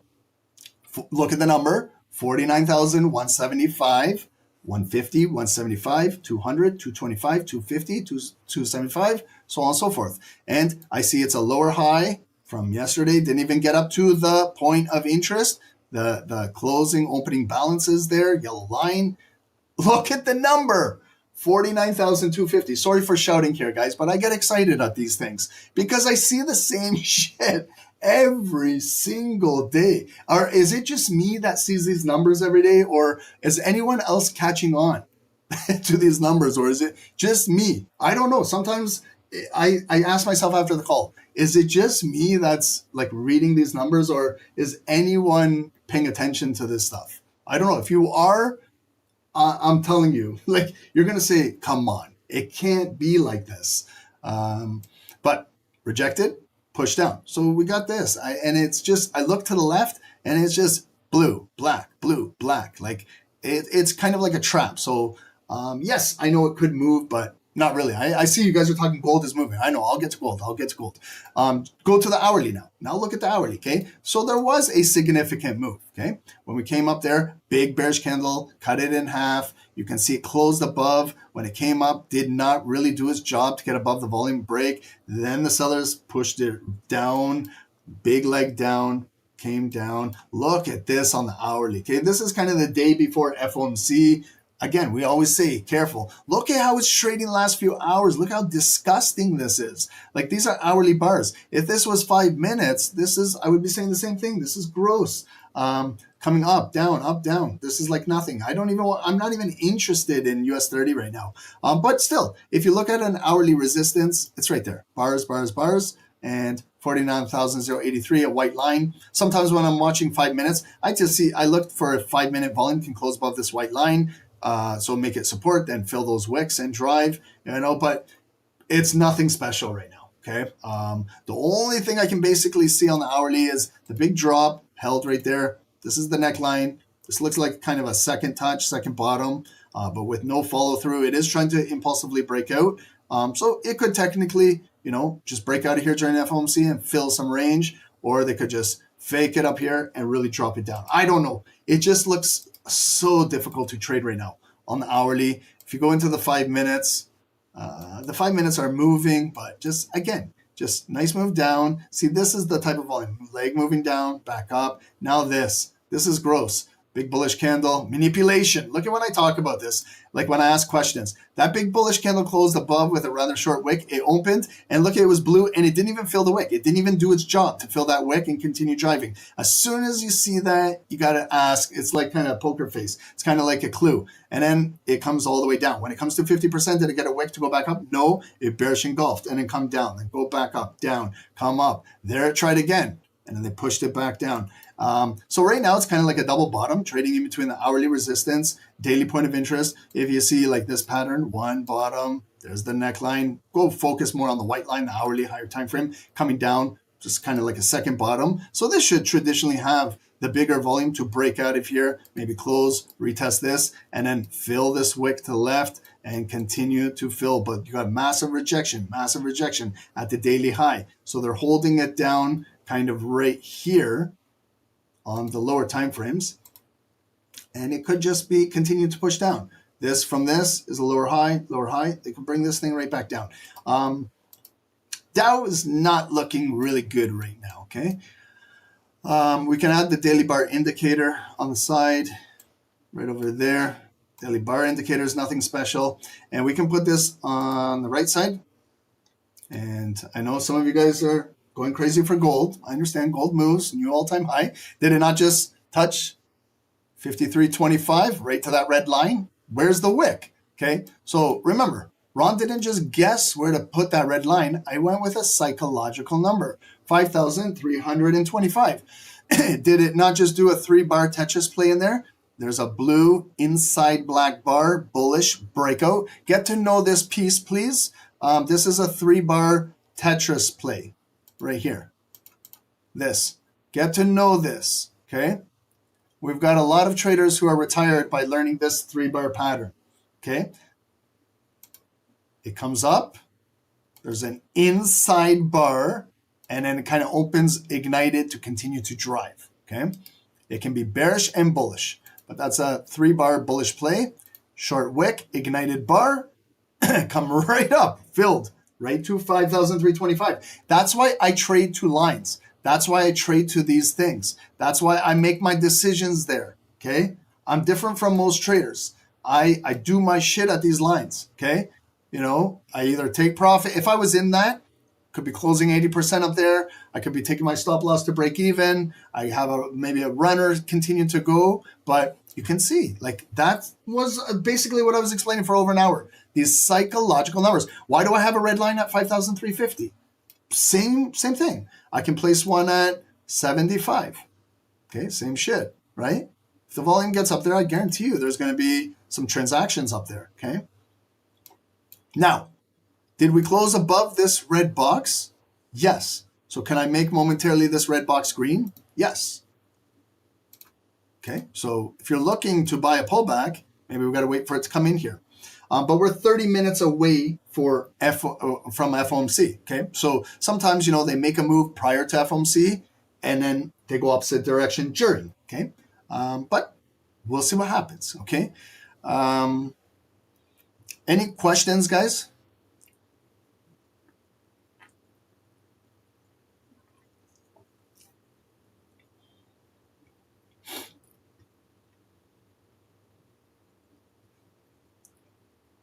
How much do I make with 100 pips? $1 billion a day. I'm going to catch up to Jeff Bezos and Elon Musk. 100 pips for me is $1 billion. Just Mickey Mouse money. I wish.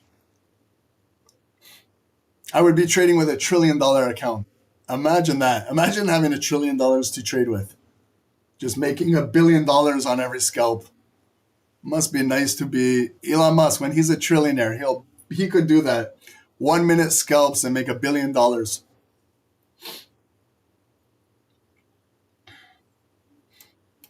Okay, this is the time, guys. If anyone needs a break,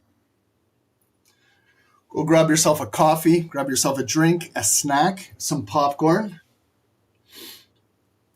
Please hit the likes. Subscribe to the channel if you haven't. We almost have 400 viewers, guys. We appreciate you guys. Subscribe to the channel. We're live daily. This is our schedule over here. You can join Dave in the New York sessions in the Zoom with all the snipers. We're doing this. We're post New York this week because I got to grab my son from school. He's doing his exams. So we're starting noon every single day this week. FOMC, we're going a little longer, obviously. Tomorrow noon, and then Friday. I think he's done on Friday. I think they got a day off. So I can go back to 11 or noon, but I'll message you guys. And then next week, guys, do not forget, guys, if you want to join in on our History of Gold boot camp, it's going to be a 4-day boot camp. We're going to hold next week, I think Tuesday, Wednesday, Thursday, Friday. But you also get, the boot camp is basically free. You get a discount on 3 months with us, and you get all the SST indicators. So you will get the daily bar, you'll get the Donald Trump fart indicator, you'll get the yo-yo indicator, all of those. I'm just joking. Those are not legit indicators, but the daily bar indicator is a legit indicator. It's this one right here. Look at the daily bar. Oh, sorry, that's 1 hour. So I got to switch it. We were using the 1 hour yesterday. So do you guys want me to keep it on the 1 hour, or do you guys want it on the daily? Sometimes when I'm doing scalping, I keep it on the 1 hour. But if you want to see the overall daily, you guys let me know. What do you guys want it on? Do you guys have a preference?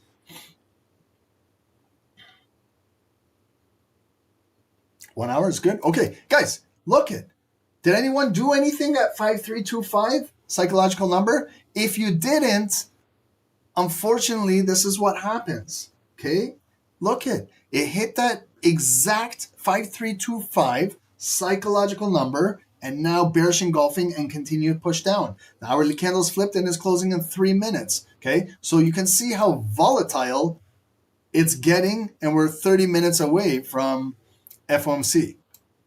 Okay, so please, guys, understand and measure like one of these bars. Look at the size of these things now. That's a 200 pip 5 minute candle. That's this black one. This one right now, like this thing is more. This is a 240, 250 pip candle. This is the daily goal. This is like it done in one candle, okay? That's how volatile it is. Do the math. 250 pip candle.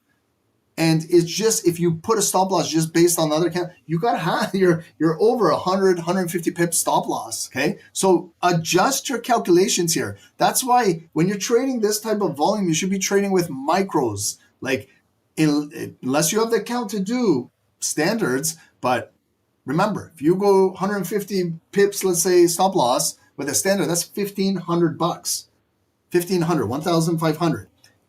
Okay. And that would be a demoralizing loss if everyone trades their own balances. I'm not here to, but I'm just saying, look at the size of this shit right now, okay? See how Dow is basically moving? That's why sometimes I like moving with securities that got volume, because I like to get in and out, pip and dip. And this is the type of volume, but you got to also be on the correct side, okay? So it came up, broke through 5,325, and look at the response. Look at the response, okay? What are we teaching on these calls every day? It opened, it was bullish.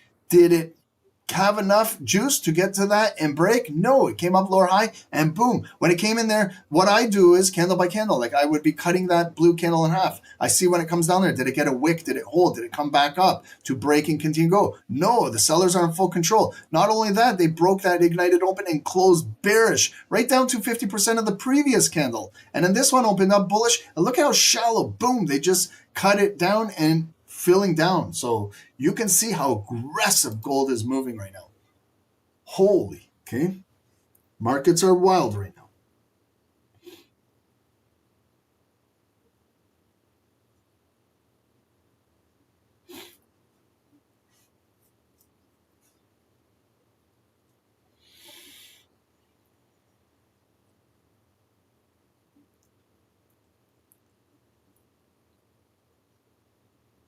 Ash going, the top down is awesome. Good, good. I'm glad you guys. And okay, so I kind of over exaggerated my top down. I spent like 30 minutes on each security, like really breaking it down. You could literally do a top down in 5-10 minutes. Do it on like a Sunday, right? And get yourself situated for the entire week. You don't have to delete it like I do every single day and we do a new one every single call. I do that so you guys can continue to learn. But if I wasn't trading with you guys Sunday, I would do a top down for the entire week on gold, on Dow Jones. Let's say I trade GBP USD. I want a currency pair. Those three. And I do the same, and then I just place alerts at those locations and I trade off of those because I know these are static levels. That red line is resistance. If it ever comes back up there and breaks and closes above, that red line, 5325, could turn to support. Maybe it holds there, develops, accumulates, and then I'm buying back up to 5350. Then when it gets up there, it could be resistance, right?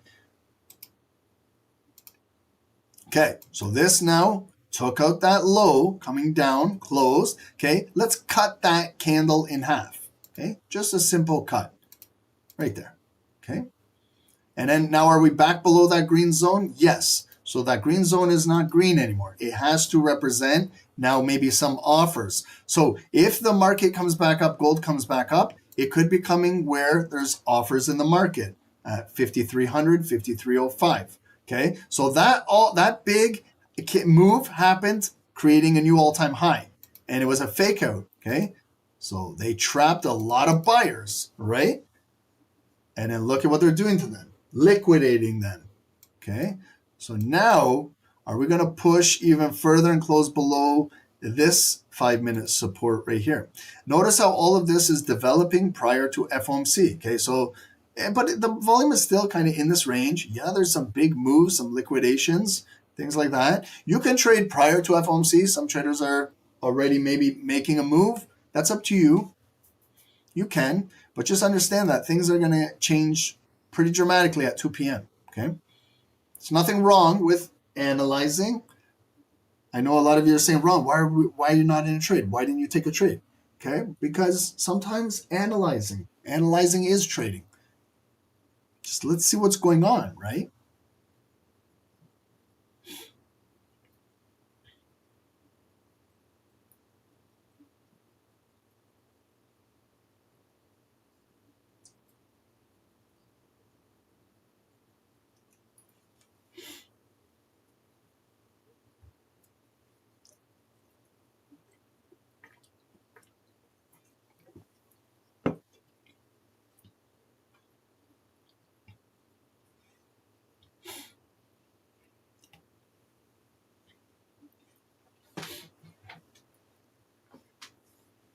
Check your spreads too, okay? Don't forget that too. When you're trading, make sure this is the time too to not make any mental mistakes. Make sure whatever security you're trading, if you're switching from DOW to gold to oil to GBP USD, some securities with your brokers have different sizing and things like that. Don't make a mistake now. This is the time you double check everything, okay? Go to your specific time frame, check your security, you got the right sizing. Make sure you do all these things, okay? Make sure you check spreads, all of these things. Some of you guys are trading the futures and don't have spreads. That's awesome too, but some of us are not trading futures or prop firms or things like that. So whatever it is, everyone has their own account to manage, okay? What caused the gold drop, Bruce? Sometimes there doesn't have to be an explanation always for everything. Like, it doesn't have to be news related. It could just be they spiked to the all-time high, like a fake out, came right to 5325. A big block of offers were waiting right there to absorb that, and then those sellers got filled, and now they're moving it down. Okay, it could naturally come right back up, right? But I still don't see a blue candle flipping. I see that we just broke the hourly trend line. Will the volume coincide and continue to push down with this? It could be kind of a big move, liquidation prior to FOMC. Sometimes there's not an explanation for everything is what I'm trying to say, Bruce. Like, I look over here on Financial Juice. Was there any news regarding this move at 120, 125? Nothing, really, right? The way how I then interpret it is a fake out of the all-time high. They sucked in those buyers, and they basically said F you to them, okay? And this is a serious, bars coming down. These are like what we call three crows. I don't know why they got those names. The bullish ones are three soldiers. These ones are three crows. You can call them whatever you want. It doesn't really matter. But they're significant big body candles that are still holding their point of controls and continuing to push down. So remember, if we want to buy right in here, remember when we analyzed this, this is 50% of today's daily candle volume when we started the analysis at 1 p.m. It's only been 40 minutes and it's almost coming all the way down into here.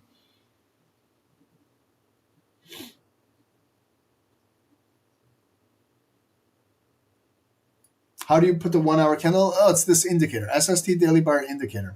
You can put it either, we can put it on the hourly, 4 hour. I usually have it on the daily, but now we're putting it on the hourly watching. And look at Dow. Dow is basically not even breathing over here, okay? So it's still accumulating for a big move as soon as the funds rate is released and Powell. But gold looks like it's making some moves, okay? Okay, so now we're at this kind of 5-minute supporting area. We've came down to 5275. There could be buyers here, but if you buy, remember, you're going against these three bars. So it could just come up and go right back down. Okay, so I'd like to see at least if it will attempt at 50%. Maybe we'll engulf. Maybe it'll close back above here. Maybe we could actually be doing something here. Okay. And we're getting closer and closer to FOMC, 20 minutes away.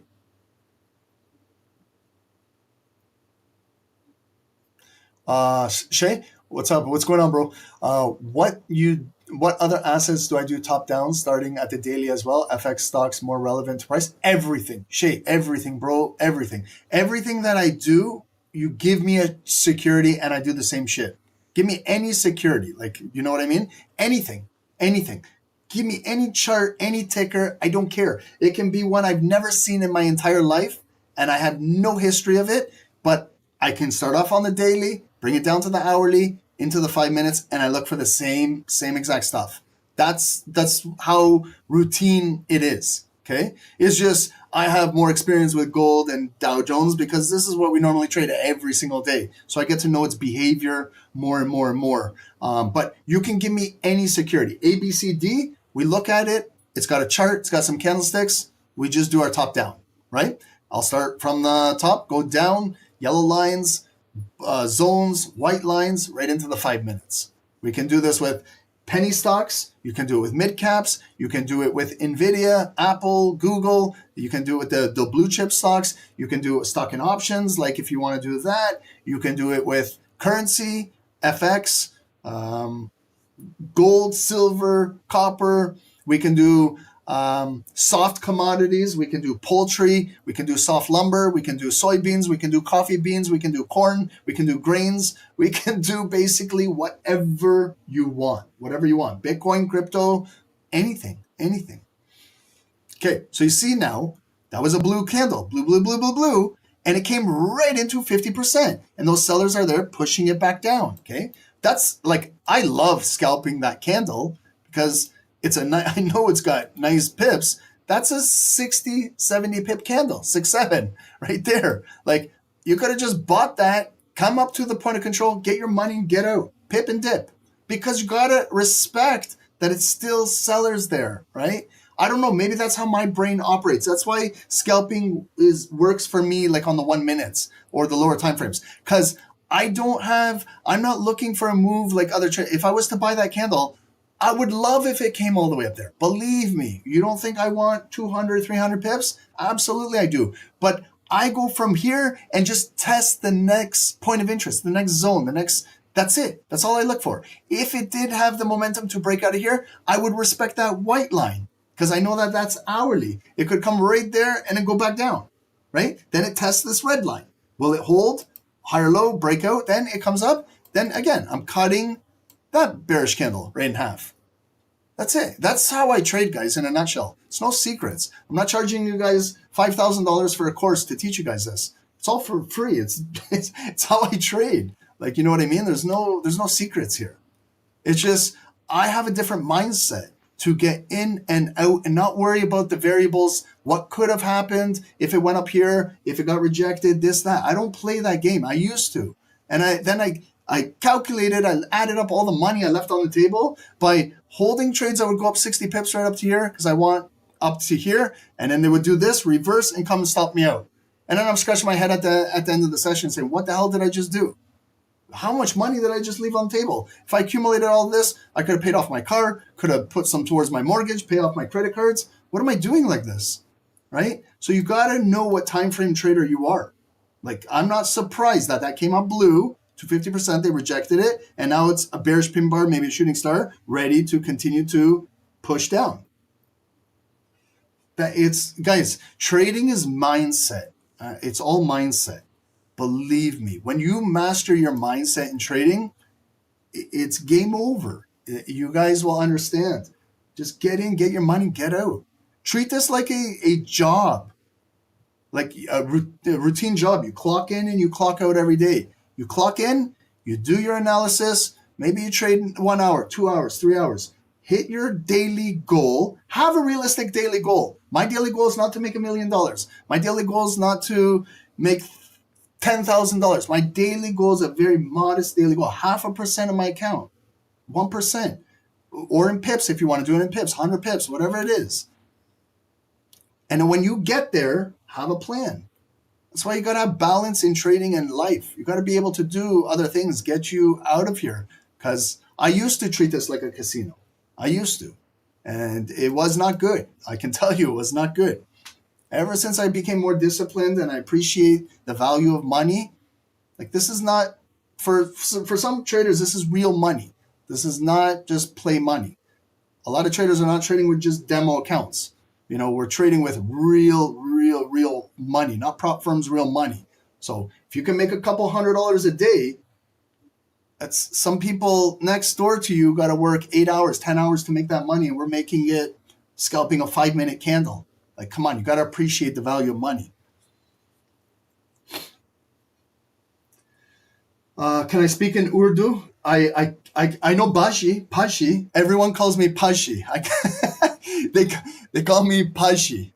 It's, I think, in Punjab. I live in a neighborhood with a lot of Indians in Punjab, and they call me Pashi. Pashi or Pashi? Yeah, for the Indians or Punjabs, you guys understand? Pashi, yeah. They call, is it uncle? Oh, it's pronounced Paji. Paji. Okay. See, guys? They call me uncle in all types of languages. What does it mean? Hopefully they're not making fun of me. Flavio, what's going on from Canada? Flavio, I grew up with in high school with an Italian named Flavio. maybe it's the same guy. Big brother. Pachi is big brother?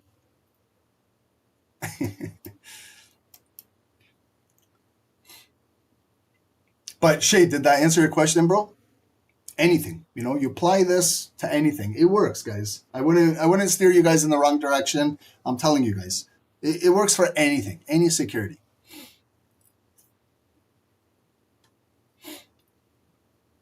One day what we can do is it's a fun session for me too. One day is you guys tell me what security you guys want to look at. I don't care what it is. I will chart it for you guys. I will analyze it for you guys. I'll show you how to do a top down on it. And we can just do that all day, right? We can go for a 2-3 hour call, one by one. Whoever comes in has a security. We analyze it. I can even do like a freestyle session. 3 things. You tell me the security, the time frame, and we do it like that. That's all I need is a security and time frame. You tell me whatever you want me to break it down to, and we can do that.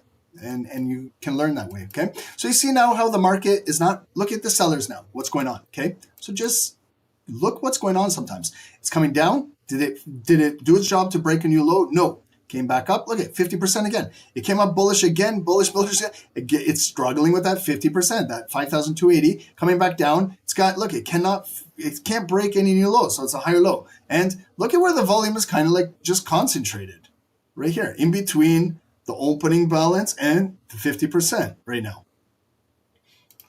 Okay, after that big, massive move coming down, see now how we're in a flag. This might be a bearish flag to continue to push to the downside. They've rejected it there, rejected it there. This candle is going to close in 40 seconds. If you're looking for a quick scalp, like 10 minutes before FOMC, this is where they could continue to bleed this out. But you got to be careful because if it goes against you, then you could be trading right into FOMC in a live trade. So you have to have a plan at this time, okay? Because everyone's saying, Ron, buy, sell, buy, sell.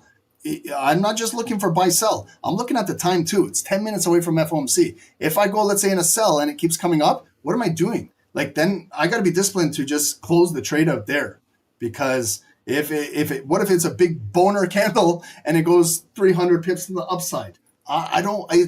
It's too risky. Do you guys understand what I mean? When you trade, there's risk and there's reward. There's risk. I feel like trading this. I know it's a nice setup. It could do this. It could do that. I just feel the timing it's not good. I'd rather sit on the sidelines and be stress-free and just watch what's happening, okay? And now I'm not in the trade, but I see a bottom, okay? It came down there. There's a bottom.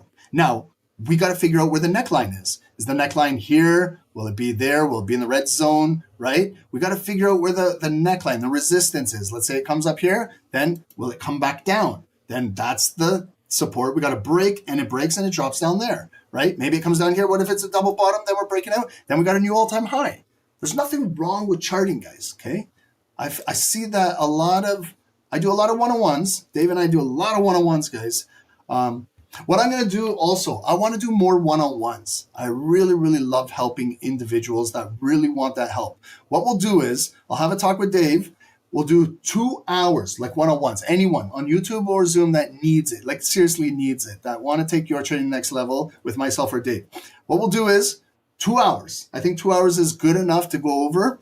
I'll reduce whatever it costs. I'll get a good cost, and I will give you a courtesy call after. The first call is on me, the first 2 hours, okay? It's kind of like a buy one, get one free at real cheap pricing, okay? Just so I can help you guys out, get you guys to the next level. And one call, and then I will pay you back with another call myself. So you basically get 2 calls, and we can really knock it out of the park together. But this is for traders that are serious, that have serious questions, that have been in the game, understand it. I don't want to just go on a call and explain what time COMEX market opens. I really want to kind of, if people are interested that need that. I enjoy those things. I enjoy getting to know you guys on a personal basis and understanding your journey and helping you guys out. But we'll talk about that next week. Okay, we got a lot going on next week with the boot camp and everything. But right now, we got a lot going on with FOMC. So please, guys, this is the time to not risk. Some of you guys maybe are at a daily goal. Some of you guys are maybe in drawdown. Some of you guys have had a shitty start of the week. Some of you guys have had a great start of the week. I don't know. Everyone's in different situations right now. But we're all in the same situation for FOMC coming up in 7 minutes, okay? So for those that are just joining, we have US 30 over here on the right, and we got gold on the left. I don't have my EMA indicators on. I'm going to add them, okay? So a green line is a 9 EMA right here. Dow is below it. The 200 EMA is the purple line. I always say when the purple and the purple and these green lines are together, it's normally choppy volume. Okay, until one of these, the green line diverges away from the purple. Okay, now we're starting to see sell side volume come in like 5-6 minutes before FOMC. Okay, I'll add the EMAs as well on gold. Some of you guys trade with these. There's the 9 EMA right there. We're below it. 200 EMA is all the way down here, close to our green box at 50% of today's daily candle. Okay.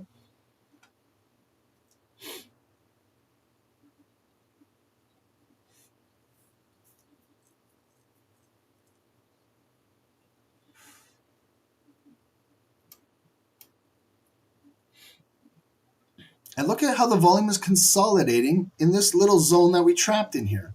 Okay. So what do you guys think? Okay, let's just walk through some scenarios, some options. Okay. Let's say they keep the interest rates at 3.75. That's the 90% plus probability they're going to keep the interest rates at that price. Do you think gold will sell off, or do you think it will pump back up to the all-time high? Okay. So are we going to follow like kind of moving up, okay, going through there, or you think it's going to continue to dump? And it could be like a dump and then come down here and then they pick it right back up, right? So that is, we got to watch for those things, okay? And a lot of times it's explosive moves right at 2 p.m., right when they release that funds rate, okay? If it's something other than 3.75, like if we see a 0.25% cut, then that's significant. If you see a 0.25% increase, holy shit, that's going to be really significant. Then you're going to see some craziness. I don't think they're going to hike right now. That would be probably the worst thing the U.S. could do, FOMC could do, to hike interest rates right now. It's either cut or pause. Okay, and now we've got US 30 closing below a daily point of interest. Okay, so if it comes back up, it could retest that and go down. Notice how it's got no wick, open ignited, so it's continuing to push down. That's the momentum continuing to push down, okay? And gold, wow, so it's still in this flag right here.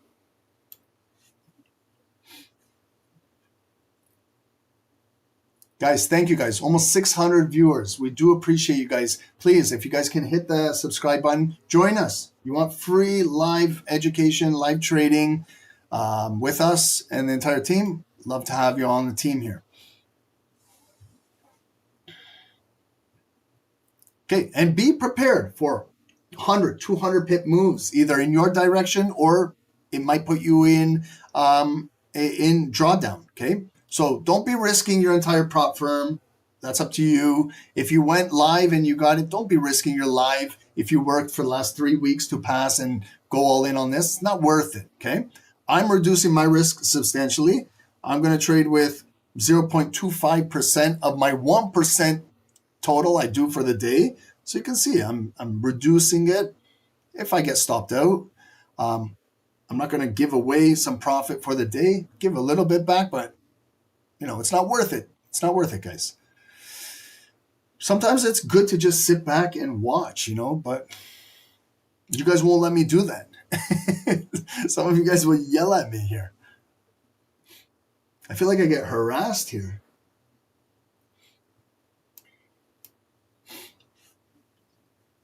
$3 minutes till showtime. have rules, okay? Some of you guys go right in. Some of you guys got buy stops and sell stops above and below. That's fine, okay? But other traders have rules. Maybe they're going to wait for the first 5-minute candle to close. Some traders are watching, they're not watching fives, they're watching the 1 minutes. Some traders are watching the 15 minutes. Some traders are still on the hourly watching, okay? Whatever is your time frame, have a rule. That's it, okay? Everybody's got to have rules. Sometimes you guys trade off of intuition, okay? You see a fake out quickly and you go with the momentum and the candle hasn't closed. That's fine. I do that sometimes too, but you got to have proper risk behind that as well. Okay, and please follow security you're trading. Again, gold on the left, US 30 Dow Jones on the right. I wanted to keep it just 2 securities today because when we do 3, it gets real busy. Like sometimes where we have gold, US 30, and NASDAQ. Then it's really, really difficult. So today we just kept it at 2, okay? I picked Dow Jones just because it's one of my favorite securities. That's all. That's it. It's got nothing to do with NASDAQ or this or that or which one is trading better. I just picked Dow, okay? But let's go. I'm looking at my spreads. Wow, okay, 0.5 spread right now. I know that's going to change real quick. On gold, I'm looking at gold. Okay. So rejection, rejection, rejection, rejection. It looks like it wants to continue to push down. Okay. There's the bear flag still holding up, still off of this big volume, these sellers. So it looks like it wants to bearish, like big black candle and push down here. But let's watch what happens in the green box. Could come down there. You could be in a sell and it's a big black candle and it comes right inside here and gets a wick and returns right back up. Okay.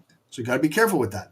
You got to know, but it's see when it was coming down there, now it's building back up blue. So it could break to the upside, then they reject it down, okay?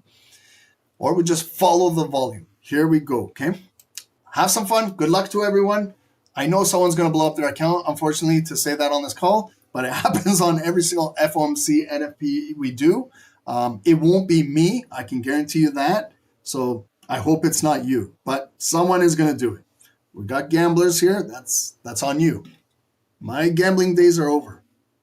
Too old for that shit. Discipline. Yeah, it takes discipline, but some traders lack the discipline. It's nothing I can do. We're trading at 49,000 on the dot of US 30, and we're trading at 52.82, but it's going to fluctuate. Here we go, guys. Okay, so we got a big bar. Could advance. It could be a bullish ignited candle, just break right through here. Okay, get ready, guys. Watch for clues, fake outs, anything. Okay, closed above there, but the volume will come in hard. If anyone can tell me the interest rate, if you see it, let me know. I'll see if it comes up here. Bearish ignited, okay? Clue. Look at the small wick. Small wick. It just opened bearish, came in. Now if it just flips, it could drive. But they're still holding that down, okay? Pay attention to that, please. Bearish ignited head. Bearish ignited head, okay? They're coming back up. This candle should flip. Look how tiny the wick is. There's the flip, okay? So now you got a hammer. Drive time, okay? This is the drive, right? Drive to how high now? How high can it go to? Remember, we got 50% we haven't targeted right there, but this is bigger volume. So it's got more high probability we're going to trade in the red zone, but I still want to acknowledge that, okay? So I'm just going to clean up my charts now. But did you see, guys, how they held it, ignited, it came down, picked up a wick, and flipped? That was just the drive. That was the pop, and there it goes, okay? For some small scalpers that like that, right there, that's 100 pips. Like on the 1 minutes, that could exactly what you're looking for, okay? But we're waiting for this bar to close, see where it will make some resistance, come back down, see if it's any crazy wick candle, whatever. But hopefully I just broke that down. The way how it opened and they held it, it came down. Should have been a bearish ignited candle, but as soon as it came up with that wick, short wick, that was the pop, okay? 3.75, thank you. So it's a pause. Now they rejected the move, okay? Okay, flipped it bearish back down. So now maybe offers right up there, pushing it down, okay? US 30, little, came up bullish, rejected back down. Okay, now it's a shooting star candle coming back down into here. Again, did it create new lows? Could come down in here, go back up, go down. Okay. Do you want to trade now down with this volume? This might be the time to go in for a sell, like if you like it. Okay, to continue to sell down to the green zone. It could, let's see if it will break that wick and just first create a new low right there. That was the previous low. Will it break it, come back up? And then if we're going down, we're going down somewhere into that green zone, right? So look, it did not break that wick yet. Okay, so it's coming back up. Breaking news, U.S. interest rate decision, actual 3.75. So no change. See what I mean, guys? That's why I place those lines. It didn't break, now it's coming right back up. And we're still in this shitty zone right here. Okay, so it's not crazy trending candle. It's the US 30 came all the way down to the lowest point of the day, purple line coming back up maybe. See what I mean? The volume is still inside here, okay? Now the sellers are pushing it down with more offers. This one should have the opportunity to continue to break down. I'm going to sell this, okay? Because it got more offers to break down. I'm looking to break that red line, maybe come down to the top of the green zone, right? I'm going to sell on gold. Look, and looking for it to break, come down. Holy shit. Like if it comes all the way down there, that's a big move. 100, 150, 170 pips, okay? So stop loss, just going to place it above the white line. Excuse me, I'm losing my voice. I have a conservative stop. I'm not even putting it above this wick of FOMC. I'm just above that white line. I want to see if the seller pressure right now can break this thing down right now. I went in prior to the candle closing, seeing if the sellers can really push this thing down and then come trade down into the bigger green zone. And it could fail. Look, it failed to break right there. Still bearish engulfing candle. Got to see now, pick up more offers and come back down. So if it flips, I don't even want it to drive up the wick. I'm out, right? And I still see shitty volume inside. Blue, black, blue, black. Just need a lot of sellers down here to start hitting the bid.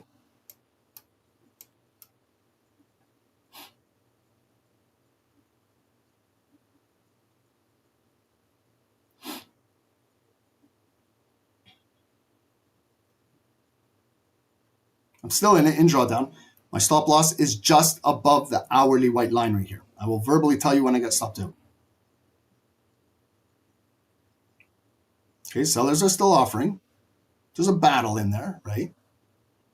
Didn't make like a significant move going up, significant move going down. Still accumulating in that zone. Sellers are there, they're present, they're pushing it down. Now, holy, this is where you want to kind of see that break this, okay? Because every time it doesn't break, that's where the candle can return back up.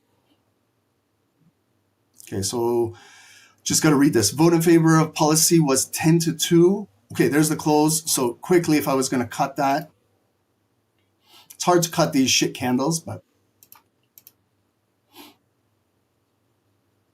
I'm still in it, still holding. Okay, there's a wick there.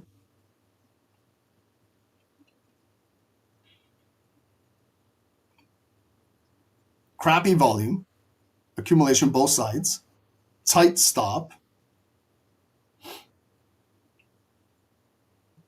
So even if I was waiting for that bar to close, it didn't really close anything significant. Still in that pocket, still in that neutral zone. There's a good wick, okay? But we've got to flip this candle and then continue to the downside, continue bidding down. Break this ignited bullish open, okay?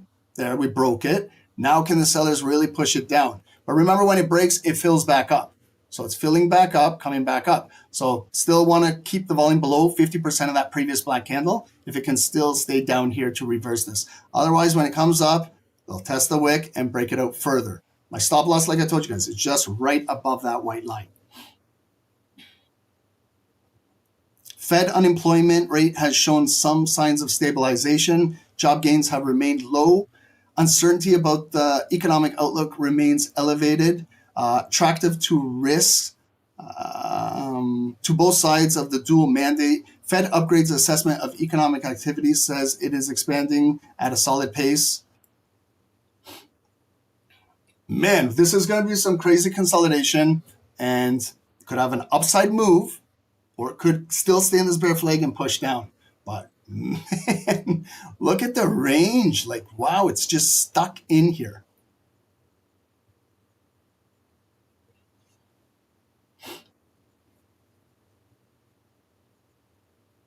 Okay, good shooting star candle. Now, with the momentum, all those offers it picked up, candle's got a job to do. Can it fill the previous wick and break this red line? Then we got a new lower low and maybe a redistribution to the downside. That's what I'm looking for, okay? But still got a lot of support inside here. Hourly candle has flipped bearish, okay? I know it's very early, but wow, okay, so another attempt held, higher low. So that's normally where I'm kind of like drawing a green box right inside here. And we're trading at that 52.75 marker.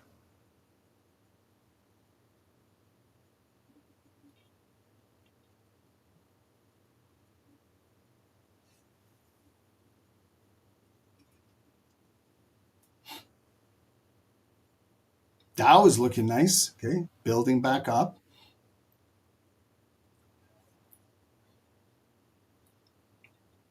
And look at the volume is still in this neutral zone. So that's what I could also look for if it doesn't want to break the lows is get black volume to close below these bodies, then build off of the next bar if we can get down there. But it's a neutral candle, spin top, buyers, sellers, 90 seconds to go into the close. We haven't really had a flush to the upside to stop me out, and we haven't had a flush to the downside to stop out these buyers and come down to transact into 50% of the daily body of the volume, okay?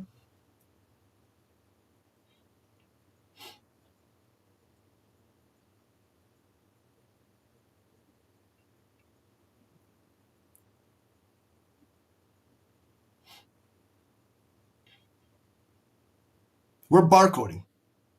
Blue, black, blue, black, blue. Inside here. But believe me, when they redistribute this volume, it's going to be a big move, okay? Either to the upside. That's why I'm not giving it too much risk, guys. Normally, I would have my stop loss above the wick or here. I have it just above that white line, just above this body right over here at 135, okay? But there's still some offers pushing it down. We can tell by the wick. You know, that 9 EMA green line. I don't really look at the 9 EMA, but it is holding it. But we're not getting a new lower low. We're not getting a convincingly close down here, okay? So now it's coming right back up. This push could stop me out, okay? Still holding it. There's a wick. Hopefully I can survive going into the next candle in the next 10 seconds. Maybe get a strong close to the downside and get momentum. But this is a strong close to the upside. Could open bullish and break right out of here. Okay, so it was a bullish close above 50%. So this candle, its job is to fill those wicks and basically drive up the opening of the FOMC. And I'll get stopped out. Okay, it's a tight stop up there. I'll verbally let you guys know as soon as I get taken out.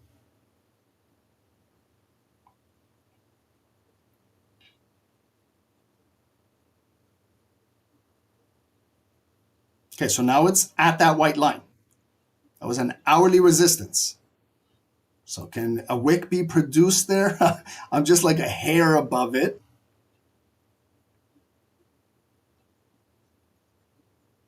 Okay, there's still a wick at that white line. It's an hourly resistance. But this was, remember, a bullish candle advancing off of the previous bullish candle. So it's not easy to offer this and push this bar down. But there's still a wick at that white line. Can it flip the candle back black? Yes, it did. Now can the sellers bid down here and push this down? So you see the white line, hourly resistance holding. I told you guys, I got a tight stop. I was just a hair above it. Still live, but we're back in the barcoding zone. Bullish, bearish, bullish, bearish. Can sellers, they've offered. Can now they bid it down and, to all those buyers, make them think about the trade. But we're moving basically nowhere right now. And then now it's the next attempt to break there. When it breaks, I'm out, right?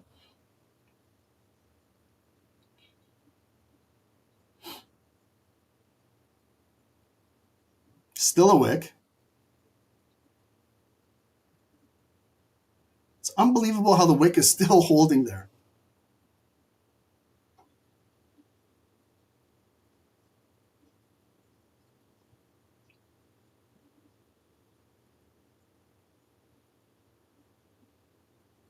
Okay, I got taken out with that move.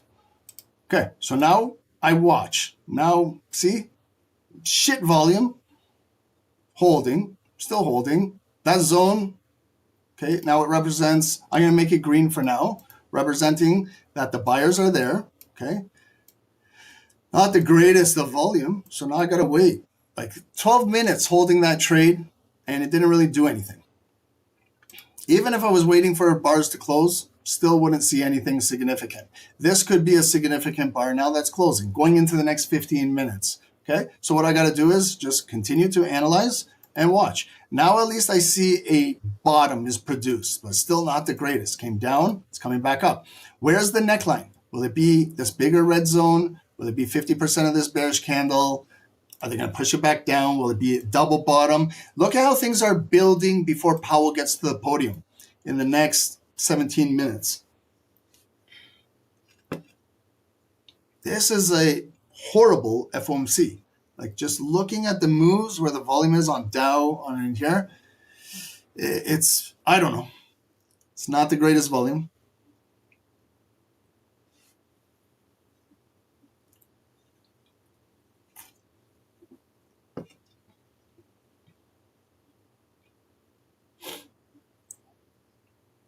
So what I do is this zone, I bring it down to that red line, bring it to those bodies. That's where that 5-minute support is still holding. But one candle could liquidate this, no problem, right? To me, it's still in a range. It's not really trending yet. If you look at these 3 big bearish bars that came down, yes, it's coming back up, but still counter trading these big sellers.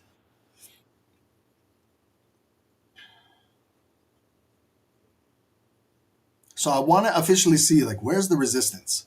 Will it be in here? Will they test that all-time high again up there? US 30 is pushing back down. So watch and see if the sellers close below this yellow line. That's a daily point of interest. 49,000. That's the opening balance of today's daily candle on US 30. Will it continue to the downside?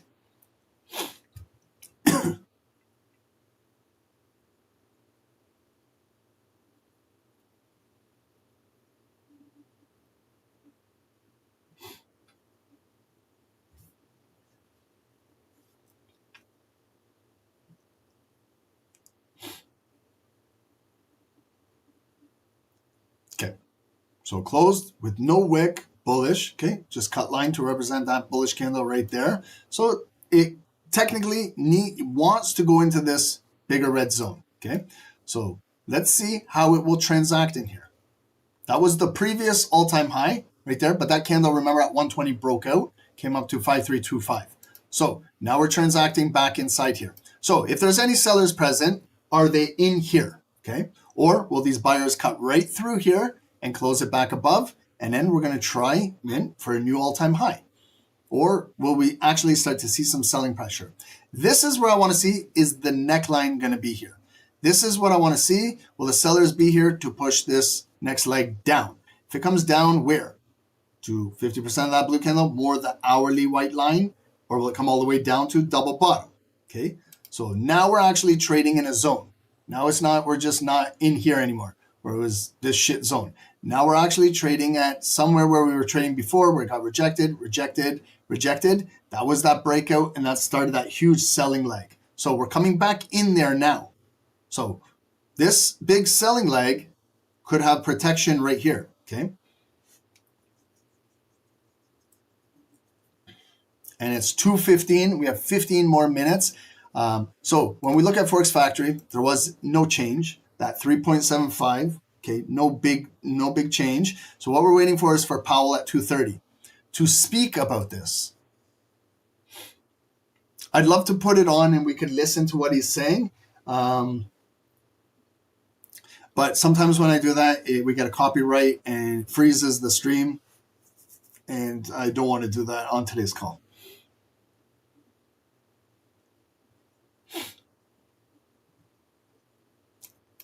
still like choppy. Dow, down, volume right there, held, neckline. Okay, so see what I'm trying to see? There's a neckline there. I'm trying to see the neckline on gold. Like right there is an established neckline. It's coming down. Okay, so will it hold? Will Dow continue to break up? Right? What I'm trying to see with gold is leg down. Like that's where I tried to push it down. It didn't work out. Now it's coming back up into here. Is this the leg that will come down? Right?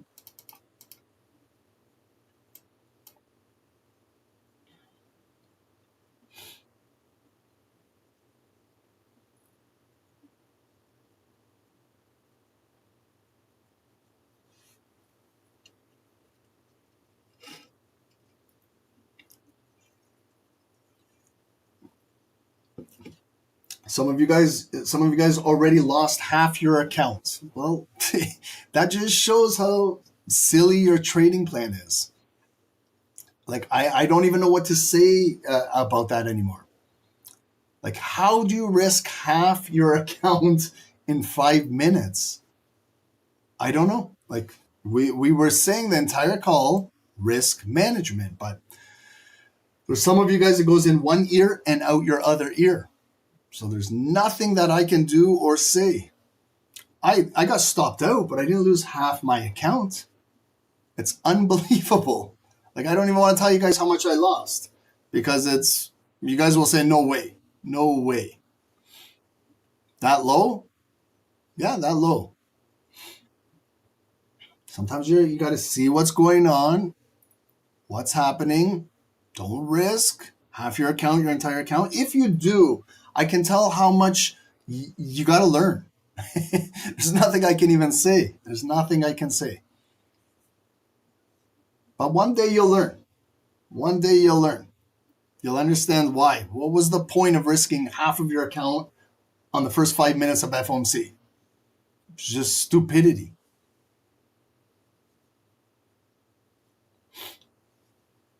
Like, I don't even want to say, like, it's okay, you know? It's just stupid trading. Like, you got to understand, what are you thinking? Half of your account. I don't know, but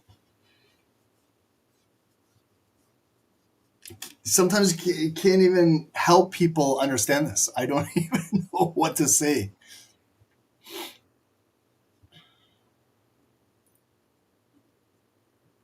But it's okay. We understand. This is why retail traders fail, right? They're risking half their account on a trade.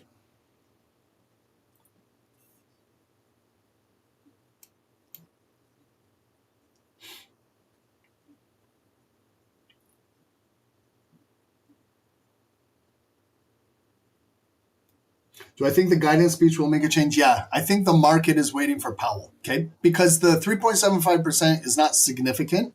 Like 90, I think it was 93, 94% of the analysts had it being a pause. So that number is nothing. It's no surprise. If it was a decrease or an increase, the markets would be going crazy right now, okay? But it's a pause. It's waiting for, in 10 more minutes for Powell to start to talk and give direction and guidance about the market. So this is what I'm doing, is seeing where the neckline is, seeing where resistance is, seeing where there's support. It's still, to me, still trading in a range. Yes, it's made one leg down, it's coming right back up, but where's the true neckline? Are we going to see that leg come down? Then Powell, maybe it's down here, then it's a double bottom and he's making gold go up, or is it going to go down? I don't know. I don't know what to say.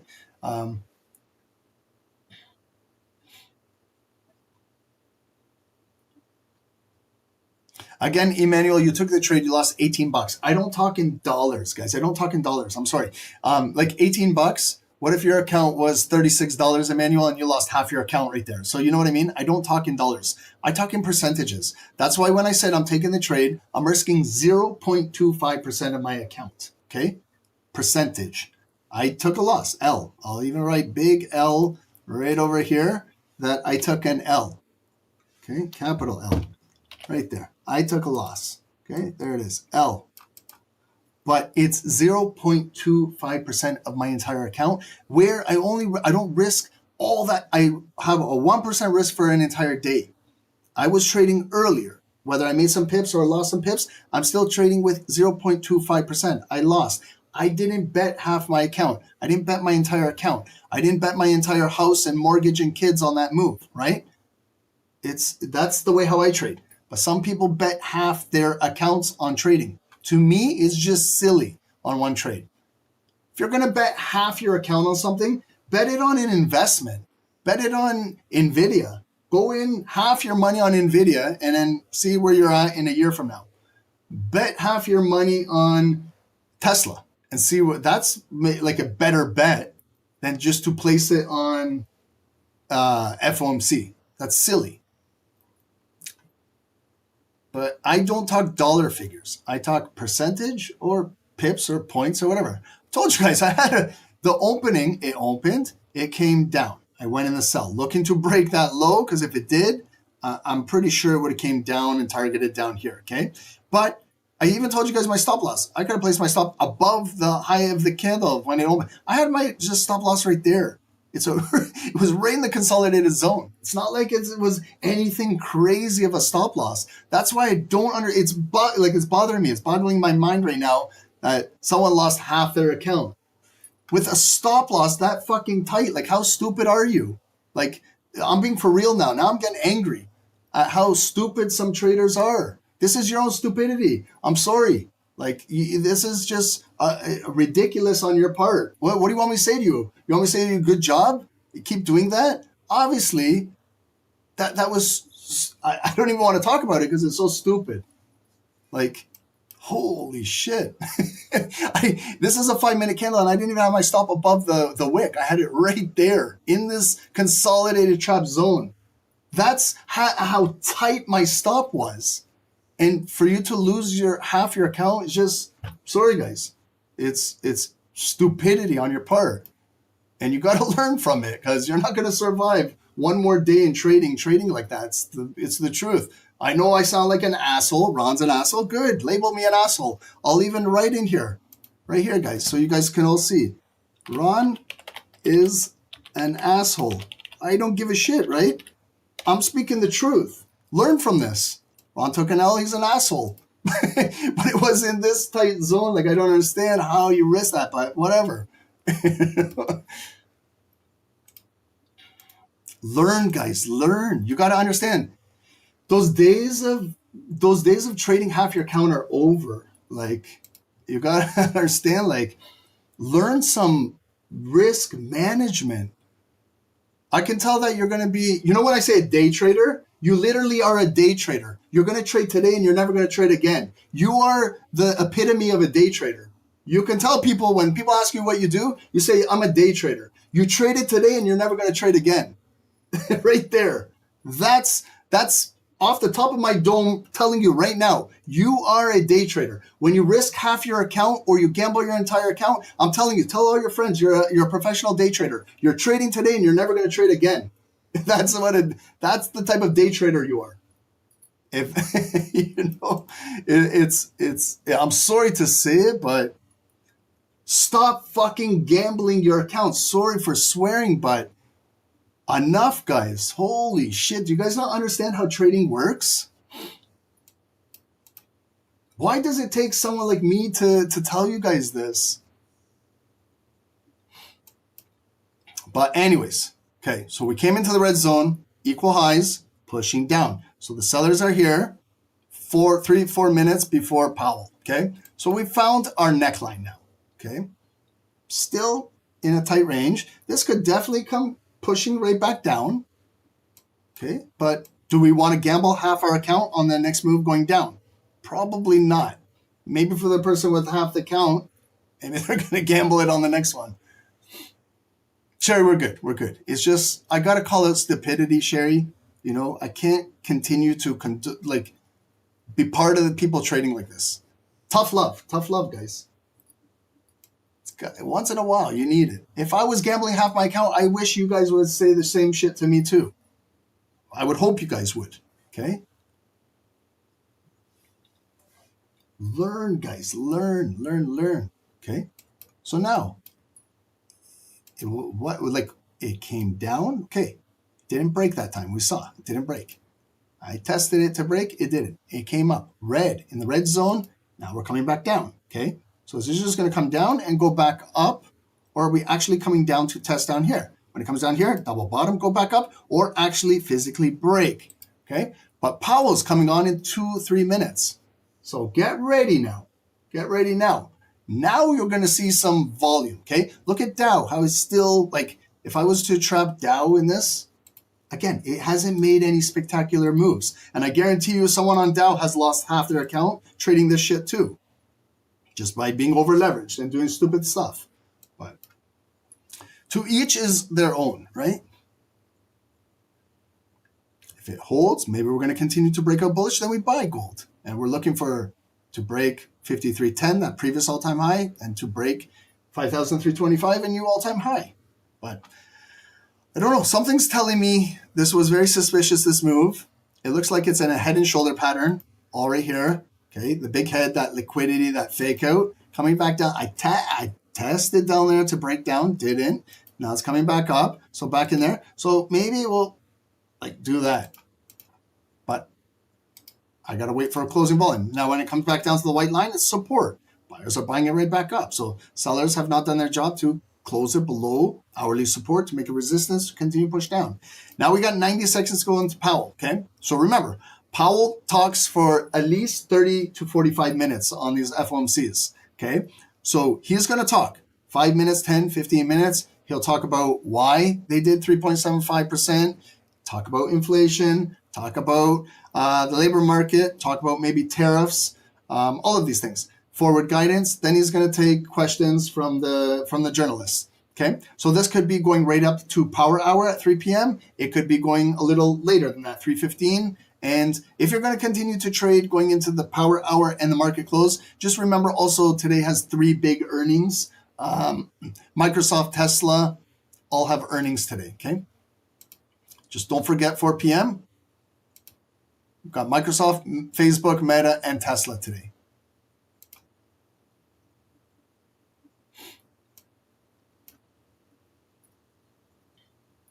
Double top on the hourly.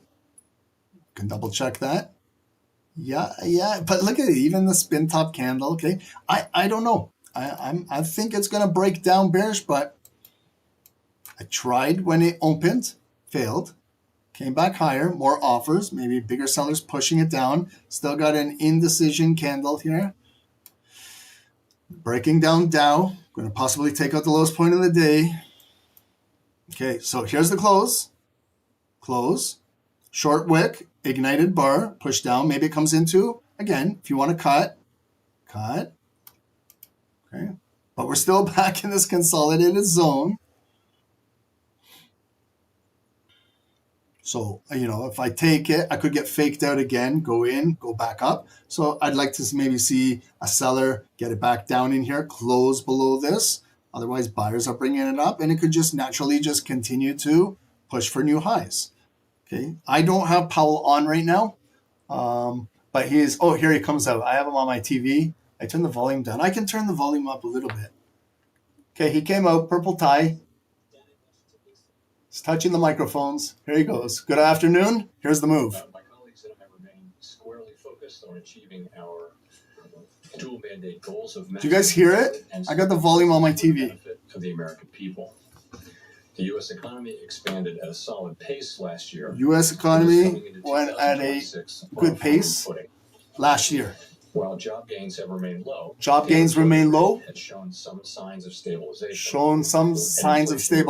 Somewhat elevated. U.S. 30. Okay. Wait for the bar to close. Open Market Committee decided to leave. It's a nice bar, good volume. Let's wait for it to close. Having lowered our policy rate by 75 basis points over the course of our previous 3 meetings. Can you guys hear it? We see the current stance. It's on my TV. You guys can hear it? Okay, awesome. To promote progress toward both our maximum employment and 2% inflation goals. I will have more to say about monetary policy after briefly reviewing economic developments. Available indicators suggest that economic activity has been expanding at a solid pace. Consumer spending has been resilient, and business fixed investment has continued to expand. This is how far Dow is from the all-time In high, contrast, that purple line. activity in the housing sector has remained weak. The temporary shutdown of the federal government likely weighed on economic activity. Temporary shutdown of the government might happen January 31st. Boosts growth this quarter. Keep that in mind this week. In the labor market, Okay, so it retested that 50%, ready to drop down. after a period of gradual Okay, so softening. let's see. I'm waiting for this candle to close, both of them. In December, and has changed little in recent months. Job gains have remained low. Total non-farm payrolls declined at an average pace of 22,000 per month over the last 3 months. Excluding government employment, private payroll. I like this sell. I at an like average it. pace of 29,000 per month. I'm going to wait for the bar to But required close. slowing in the pace of job growth over the past And year. don't bet half your reflects the account, decline please. in the growth Be smart. of the labor force due to lower immigration and labor force participation, though labor demand has clearly softened as well. Other indicators, including openings, layoffs, hiring, and nominal wage growth, show little change in recent months. Inflation has eased significantly from its highs. Let's talk about inflation now. But remains somewhat elevated relative to our 2% longer run goal. Estimates based on the consumer price index. Sorry, not indicate the that daily total high. Sorry, prices I'm rose yeah, 2.9% apologize. Daily high for over the the Dow. 12 months ending in December. And All-time highs up here. I apologize. Food and energy categories, Daily high, core daily high, PCE purple line. prices rose 3.0%. These elevated readings largely reflect inflation in the goods sector, which has been boosted by the effects of tariffs. In contrast, disinflation appears to be continuing in the services sector. Near-term measures of inflation expectations have declined from last year's peaks, as reflected in both market and A survey-based big measures. rejection. Is this an Most FU measures of candle? longer-term expectations remain consistent with Okay. our 2% inflation. Remember, we're bouncing from the lowest point of the day to the highest point of the Monetary day. policy actions This are guided 5-minute by our candle. mandate to promote maximum Lots of employment and liquidity, stable prices for swept the American previous people. high, just shy of At the today's highest point. So meeting, the committee decided to maintain The the volume, target range for the federal funds rate just at staying 3.5 inside to there. Same with gold, staying 3.75%. inside.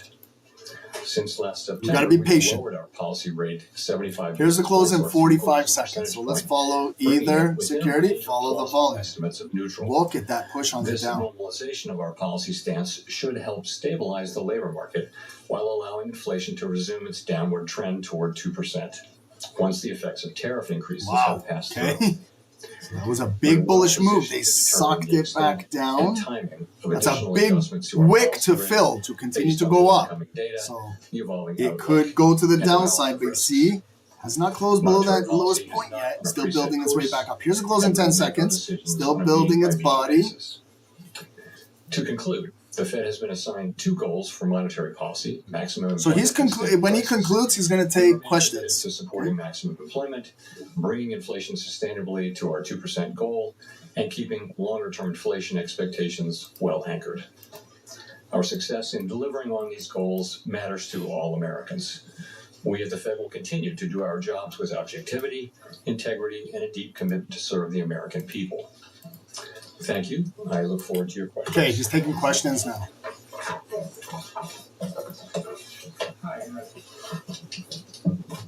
Chris Rugaber at Associated Press. Thank you. I wanted to ask that you attended the Supreme Court hearing last week on the Lisa Cook case, and Treasury Secretary Scott Bessent criticized that as political. Can you say why you attended and what you would say in response to the Secretary's criticism? So let me start with I don't respond to comments by other officials, whoever they may be. It's just not appropriate to do that. I will tell you why I attended. I would say that that case is perhaps the most important legal case in the Fed's 113-year history. And as I thought about it, I thought might be hard to explain why I didn't attend. In addition, Paul Volcker went to a Supreme Court case famously in, I guess, 1985 or so. So it's precedented, and I thought it was an appropriate thing, and I did it. Great. And then just quickly follow on the job market. You mentioned last month that the household survey might be distorted, and you also mentioned the potential for overcounting jobs, which would suggest that we're still in a negative hiring pace. So do you see the drop in? And also on the, if you can see on the left side, the financial juice over here, it's got Fed Powell, his remarks he's saying too. But you guys can hear it too. So, yeah, really two questions. One is, so we're getting through the distortions in the data from the shutdown. However big they were in November, they're smaller in December. So we're getting to a place Dow where and NQ look nasty. I agree. There, I agree. But it's a tweak. But they're still pushing it down. Bark running black, blue, black. Okay, you know, it's a nice move on the Dow to go to the sell side to continue. But again, if you take it, you're taking it on impulse. With 2.5 minutes to go. I like taking those, but sometimes you might get faked out here. Okay. So sometimes we got to be patient, wait for the volume to break that low and close below. Because if we take it now, it could get a wick and go back up. It's in a tight range. So for Dow, I recommend we wait. We wait it out.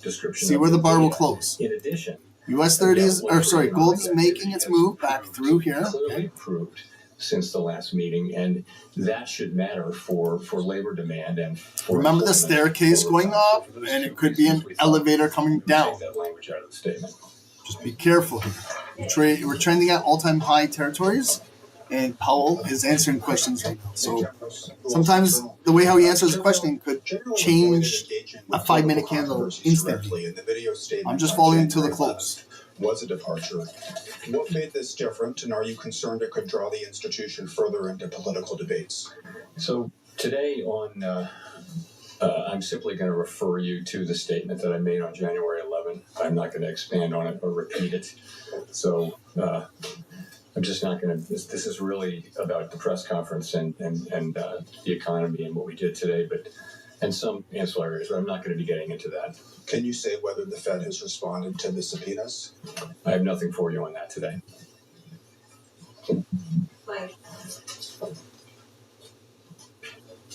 Mike. Powell looks stressed out. You guys notice that? Poor guy looks stressed out. Who knows what he's going through? Governor of the Federal Reserve, and if so, would you tell us what it is? And if not, when might we anticipate a decision? No, and I really, once again, have nothing for you on that today. That either. Why would you want to leave it all under the circumstances? Again, I don't want to get into this. It's not something he doesn't want to get into. They're asking him some personal questions, but not something I'm going to be getting into today. He's not going to get into talking personal stuff. Thank you. Claire Jones, Financial Times. Thanks a lot for taking my questions. In another one that might, lead to a similar answer. We've seen quite big movements in the dollar over recent days. Okay, talking about the dollar now. The US currency lower. And have you been at all concerned by the extent of the volatility we've seen this week? Thank you. So, Claire, as you probably know, we don't comment on the dollar. Really, the administration, especially the Treasury Department, has the job of oversight over the currency and exchange rates and all that. We don't comment on that. It's not our role. So I have nothing for you. But what's your view on the market movements? What do you think behind them? Is it asset managers diversifying? Is it? Yeah, I just don't. We don't talk about the dollar. We don't talk about what moves it around. He's not talking about the dollar. It's just not appropriate for us to do so. Really, the Treasury Department has that. It's their role, their bailiwick, and we stay off it. We do monetary policy and some other things, but we don't comment on the dollar. Sorry. Hi, Chair Powell. Neil Irwin with Axios.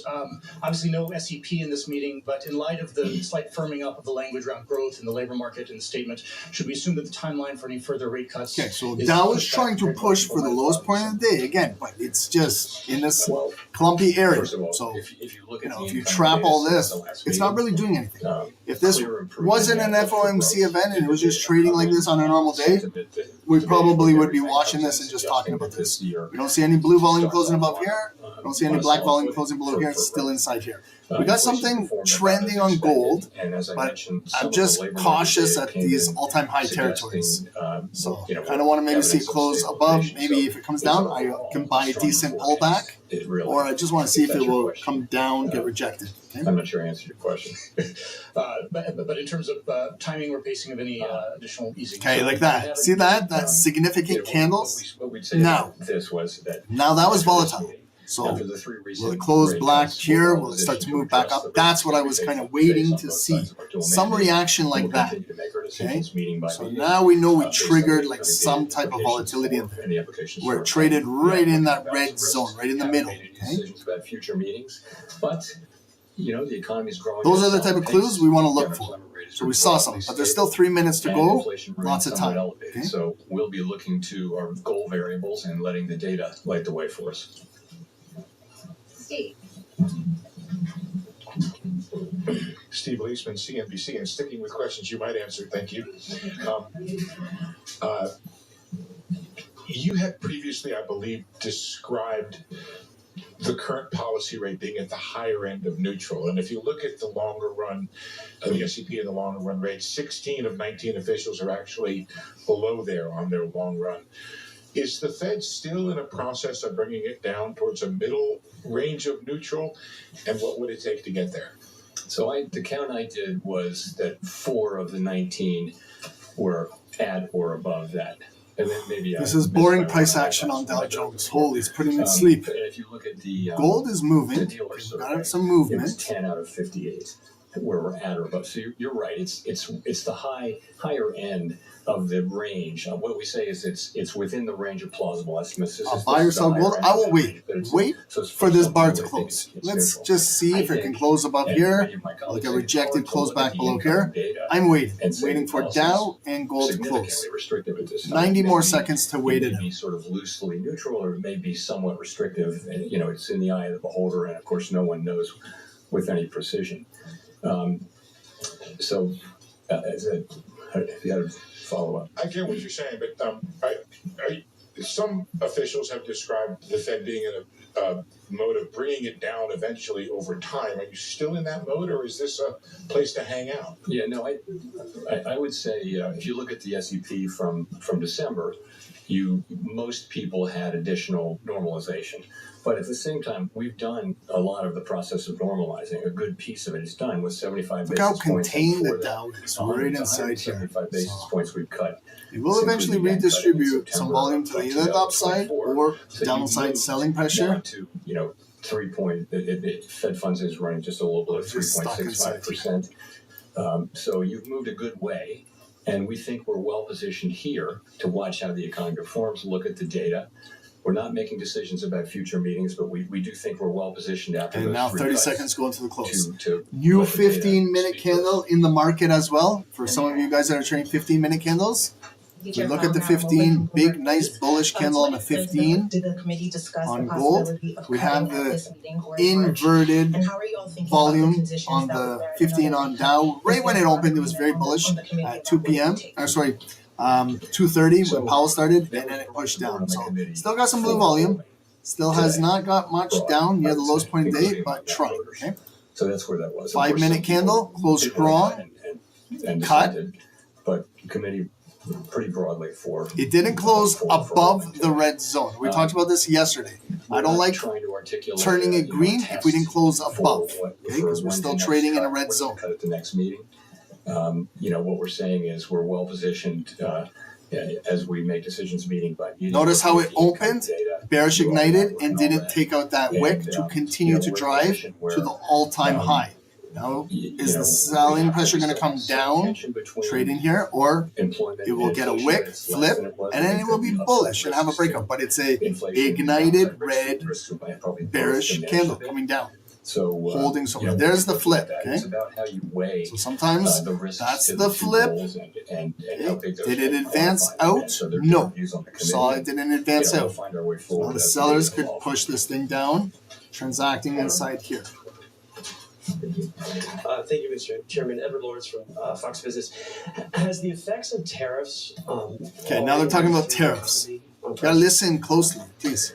A lot of it has. So basically, there are many different estimates, and they're all highly uncertain. But most of the overrun in goods prices is from tariffs, and that's actually good news because if it weren't from tariffs, it might mean it's from demand, and that's a hard problem to solve. We do think tariffs are likely to move through and be a one-time price increase. So most of the overshoot, if you were to take that out, inflation, core PCE inflation is running just a bit above 2%, x the effects of tariffs on goods. And the other good news is, so it's still holding 50%. That's where it's transacting, still holding. This could flip bullish and continue to drive to all-time high. So that's a healthy development. So that's what's going on. It's still holding. The expectation is that we will see the effects of tariffs flowing through goods prices, peaking and then starting to come down. US 30 is still inside here. Major tariff. But respecting the lowest point of the day. Higher lows, higher lows. And that's what we expect to see over building the course of back up. If we see that, if we see and that, gold that would could be be something coming that tells down. us that we can loosen policy. Also, if we see something that suggests that the labor market is not stabilizing, that in fact the downside risks reemerge. This is where those sellers are located, right? They're still here. We have a two-sided mandate. If I could, And 2 more minutes to go on this candle, so might as well wait it out. What does that look like? How would you work with that person, and what does that transition period look like? I don't have anything for you on that. That will depend on Congress's actions and things I can't speculate on. Howard. Howard Schneider with Reuters. Thank you for taking our questions. Given the changes in the statement and all you've said so far, is it fair to describe risks to both sides of the Band-Aid as roughly balanced right now? And is the next move necessarily down? I'd say that the upside risks to inflation and the downside risks to employment have diminished. But they still exist, so there's still some tension between the mandates. Are they fully in balance? Okay, so breaking out, guys. Remember, that's all-time high. We're tapped in there at 120. I've just discussed. Be ready to see if it's a double top up there at the all-time high, or potential breakout new high, I'm wondering, or lower high. Expectations were I'm waiting for the bar to close. With your mandate, the 2 and the 10-year break-evens have moved quite notably in the last. Okay, and I like how Dow is breaking out now. Maybe get some closing volume above this resistance here. Maybe have enough to fill that FOMC wick right there when Powell was speaking, when he came out, to continue to fill and break for a new daily high and continue to go up bullish. Okay, Dow is maybe breaking out of here as well. And now they fully retrace in the last few months, so that's very comforting. And the longer term inflation expectations have remained in place. 30 seconds to go. Very consistent with 2% inflation over time. So expectations have been solid, and they reflect confidence in the return to 2% inflation. If gold closes above here, I'm going to go red to green, maybe possibly look for pullback buys inside here to continue if there's a pullback to break all-time high and drive. Rates was that the risk to the labor market was greater than the risk to the inflation side. Is that still Here's the true? close. Both securities, get ready, guys. Okay. We haven't made. I'm going to assume it's going to close above there, so I'm going to just go quickly red to green. Look for maybe a pullback entry here, or here. We will always act to address what we see as the economy. Here's the pullback coming down, bearish. Okay, so open did not fill the wick, create the new high. Now it's coming down bearish. A little bit less, and the downside risk to employment a little less. I just would say that I'm not making a judgment about how, Okay, this is retest. Retesting the zone. We'll come right at the top of the zone, inside it, at the bottom of it. That global investors were hedging their coming down bearish. Retest. This is retesting. We had the volume base close above. Now it's retesting this previous all-time high. Much at all about that whole story. Okay, so retested. There's a wick that suggests that there's much to that. Turning blue. I'm going to go on a buy. I'm going to look to break an all-time high. Maybe, like I got a big target of 33.50 up there, or maybe halfway. Okay, so stop loss. Again, I'm going to leave my stop loss below the green zone. So if it wants to come down and build, I'm going to see if it can build. And so, okay. So this is going to be my final trade of this session.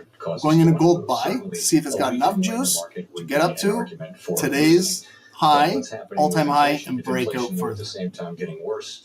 US 30, I was looking, but it's just too much inside this box. Clearly, a weakening labor market calls for cutting. A stronger labor market says like that the rates are in a good place, we'll have to be making similar judgments too on inflation. And then, guys, I got to wrap up the call regardless at 3 p.m. because I got to go grab my daughter at school. Show further signs of deterioration. Is there a chance that you could raise rates rather than simply remaining on hold? What would you need to see to consider hiking? We don't take things off the table, but it isn't anybody's base case right now. Anybody's base case that the next move will be a rate hike. But ultimately we'll do what we think is the right thing. Talking about rate hikes right now. Expectations are right now.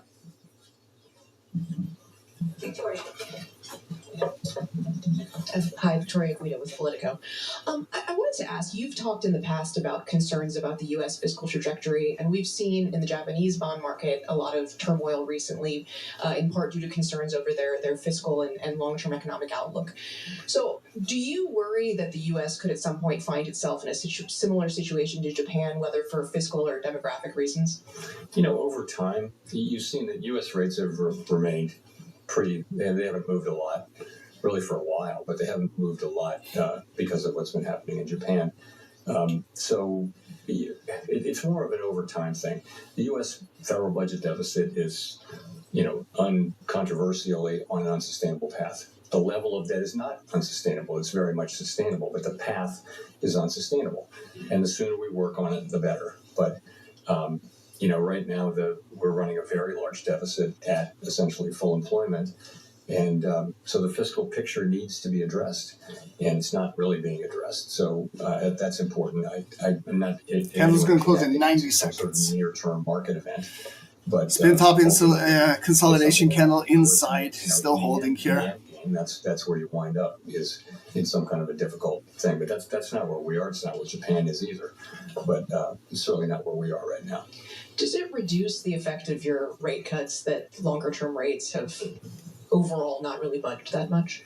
I wouldn't say that. The thing is, technically, higher longer term rates means less accommodative financial conditions. But remember, many things move longer term rates. It's not mostly what happens on the short end. There can be effects of longer term rates from our moving our policy around, but it's much more assessments of the fiscal path and fiscal policies and risks and things like that move the 10-year around. You can look back and find periods where we've been very actively moving the policy rate over the course of a year, and over the course of that year, the 10-year is exactly where it started. So there's not a tight link between 10-year rates and the overnight rate. Elizabeth. Thanks so much, Elizabeth Schulze with ABC News. Republican Senator Tom Tillis, who sits on the Senate Banking Committee, said he will block any Fed nominee, including the chair, until this investigation into you is resolved. Do you support this move by the senator, and what conversations have you had with the senator? I'm just not going to talk about that. More broadly, what would happen to American households if the Federal Reserve loses its ability to operate independent from politics? So really, the point of independence is not to protect policymakers or anything like that. It just is that every advanced economy democracy, guys, where's the volume? has come around to this common practice. It's just an institutional arrangement that has served the people well, and that is to have a separation between to not have direct elected official control over the setting of monetary policy. And the reason is really thin volume, very suspicious. I'm in a buy on gold. But this volume is very suspicious. Okay, look at it. I just kind of paused. So all we need is a big move just to break out of here. But it's that double top, all-time high. Could be an elevator coming down. But we gotta see if it can continue to build. We got these equal high wicks on these 5 minutes, right below the all-time high. So if we can get this nice little bullish breakthrough there, trading up to the previous all-time high would be a 100 pip move, guys. You know what I mean? So let's see. I'd like to break it, right? If you lose that, it's this 120 candle right here, 1320. I don't believe we will. I certainly hope we won't. But it's see if we can break it. It'd be demoralizing if it just comes in there and gets rejected back down. Let's see, like if with this volume, if we can break right through here, would be nice. It can maintain that independence at this point. Yes. I mean, I'm strongly committed to Okay, remember, guys, I haven't measured to the top of that previous all-time high wick. 9,500 pips up there. Okay, one more push-up could break it, guys. The Economist. On that sort of You could be doing something up there, right? Or got to hold through this, right? It could get a nasty rejection right there. But one more push-up, one more push could break this. Nice break. Or how much have we seen a kind of real underlying firming up in the stage of the labor market, do you think? Well, part of there we go. I'm going to reduce my risk. I'm going to break even now. Okay. I don't want to have any risk in it while I'm up 90 pips. Labor supply has come to essentially. I can get my loss back with this trade, but I kind of want to see what will happen play out here. Okay. I have no risk in it, so I'm okay. The whole being driven by a very sudden. Worst case scenario is it comes down to break even. So I'm okay with that. But if this breaks out, could be a substantial breakout, squeezing a shit ton of short sellers at the all-time high. Could get another 50, 100 pip squeeze out of here. If it can break out and close above, we could use this previous resistance as support in our next bar. And we're going into 3 p.m. I didn't even notice that. Oh, man. Lot going on here. Let's see if we can get a nice squeeze going into power hour, strong close on the hour. I'm going to put this on full chart because Dow is doing nothing. Put this so we can focus. Oh, there it is. There it is, guys. Okay, 150 pips right there. I'm closing out 80% because I got my loss back. And I'm going to close out 80%, leave 20% running. That's a beautiful candle right there. That's nice. So we broke those equal highs and got out of 150 pips. I got a runner, 20% running and break even, so I follow the volume. If it closes above, again, red zone green, previous all-time high resistance turning to support. Who knows? Maybe it has enough drive to get to 5,350, next psychological level, but it's asking for a lot to continue break all-time highs and go, but it's been gold lately. But we're going into 3 p.m. So, guys, you guys know that 3 p.m. could spoil the party and come down. But it could come down into support right here and go back up, right? You know, you could say that's full employment. At the same time, I traded with 0.25 on the first trade, took the L. Traded this one with 0.25, got my money back and some. I didn't risk half my account, lose my account. I don't know how to explain the first trade.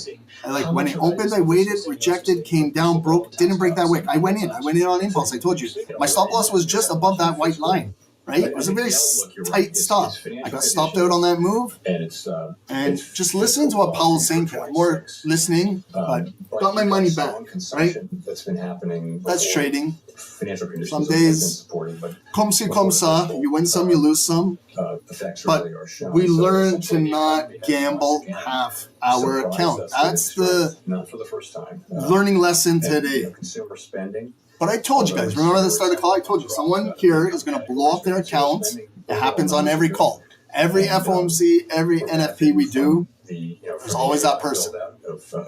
But they're day traders. They'll be here for today and they won't be here for tomorrow. They'll learn. One of these days they're going to learn. Here's the close. Okay, did we close above? No. That's nasty.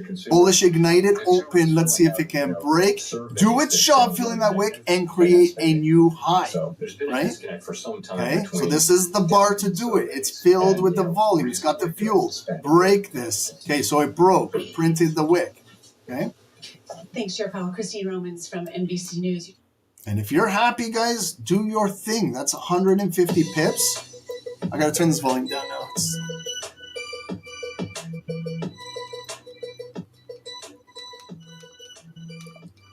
Are we good, guys? Everyone okay? Notice how I didn't make the red box green yet because I don't have a bar close above. Okay, because this thing could come right back down. It's 160, 170 pips, maybe 200. Mark your 200. I'm going to close the trade, okay? Close the remaining 20%, take out. That's me ending the session in some profit, okay? And I'm happy, okay? That's good enough for me. That's 200 pips right up to 5337 if it gets up there. And then if this bar closes above, you go red to green, advance back out. Maybe if there's a pullback, you can continue with the trend. But okay, so there was an L before, but a W now, okay? Gold. Guys, I swear we might see 5,500 in Tokyo or tomorrow morning. I was saying it as a joke last night. Remember, we were saying 5,000, and then we said 5,100, 52. We're flirting with 5,500. My goodness. Like JP Morgan upgraded it to 5,400 for the entire 2026, not in a day. This is unbelievable, guys.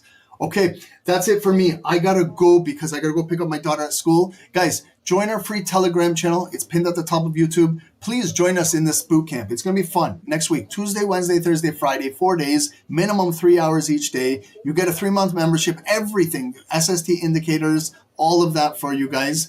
Join the link, subscribe there. Get this free Telegram channel. Subscribe to the channel. You have fun with us. You're going to have your uncle yelling at you sometimes when you get silly, but I do it in a loving way, okay? I'm not an asshole. I'm a good person, but I don't want to see anyone risking half their account. Come on, guys. Like, you got to start to think of trading to be a little bit more professionalized. But again, there's the gamblers. We can't stop them. If you go to the casino, you're going to see gamblers there. It's hard to have conversations with them. Gambling is an addiction. Don't get addicted to it. That's why, guys, another thing is I don't get greedy, okay? That was more than what I'm looking for. I told you guys I'm closing out the remaining of my trade because sometimes a wick like this happens and it slams down, right? I want, believe me, I want 5,500, but I know it takes a lot of volume to get it up there, okay? We're battling through all-time high territories here. We don't know where there's a massive block that can push this thing down. So my goal was, after I took the early L, was to recover my loss and make a little bit more. At least that way I can walk away from the session knowing, yeah, I made a mistake early. I recovered. I'm still in a good mindset and I can continue trading with this positivity going into tomorrow or in futures, whatever, right? But guys, we learn from our losses, we learn from our wins, but just have some sort of plan when you're trading. But I gotta go.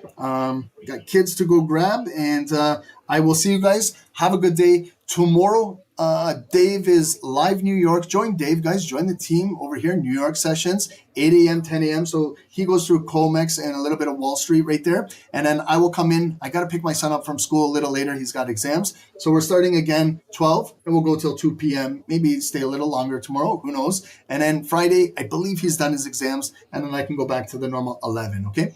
And next week, don't forget about that History of Gold boot camp. We'll do a lot of things.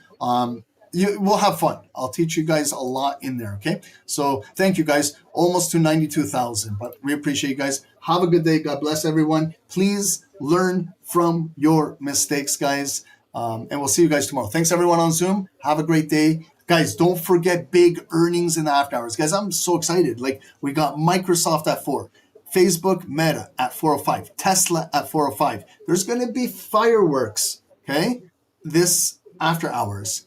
Okay, so big earnings, guys. If you guys are trading NASDAQ, you know, when you said maybe it was trading like a snail today, consolidating, probably this is what it's waiting for the earnings and forward guidance of these 3 big boy companies right here, okay? So all of that accumulation could be for a specific reason. Like, look at the Dow. It's still inside here, but it looks like it wants to break out. Again, it looks like it wants to, okay? But I don't trade with what looks to. Let's look for closing volume, okay? Because if we just trade on that, again, we're trading on impulse, right? If you take an impulse trade, like how I did, I took an impulse trade, but I kept my stop loss pretty conservative, and I didn't risk a lot, okay? It's a feeler trade. When you get more confirmations, then you can layer in. Try and learn that concept. I know it's not easy, but just try and learn. Okay, so this red zone, that body confirmed it closed above, right? I just go through my routine. It's red to green, okay? So if it ever pulls back down in here, could be now buyers are coming inside here to buy a potential pullback and take it to new all-time highs. Now, if you're still in, I'm not, but it could go 250 pips. It could go up to, who knows, maybe up to 53.50 if you're still holding. Okay, guys? Appreciate all of you guys. I was just joking about that gentleman that I was just playing with, but let's learn to not risk half our account on one single scalp. Is ridiculous.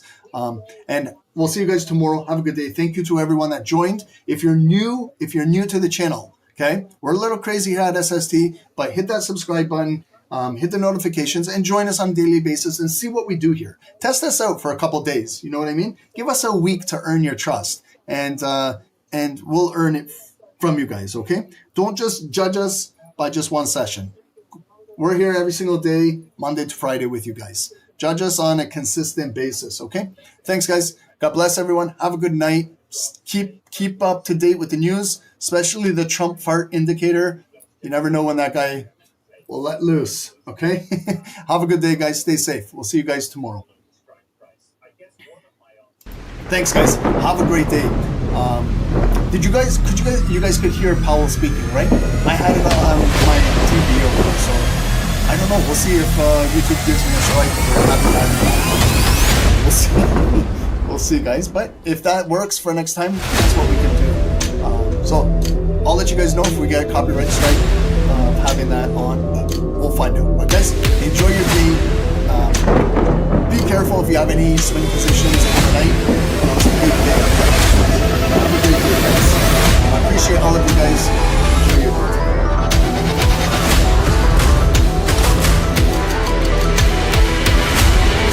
Recording stopped.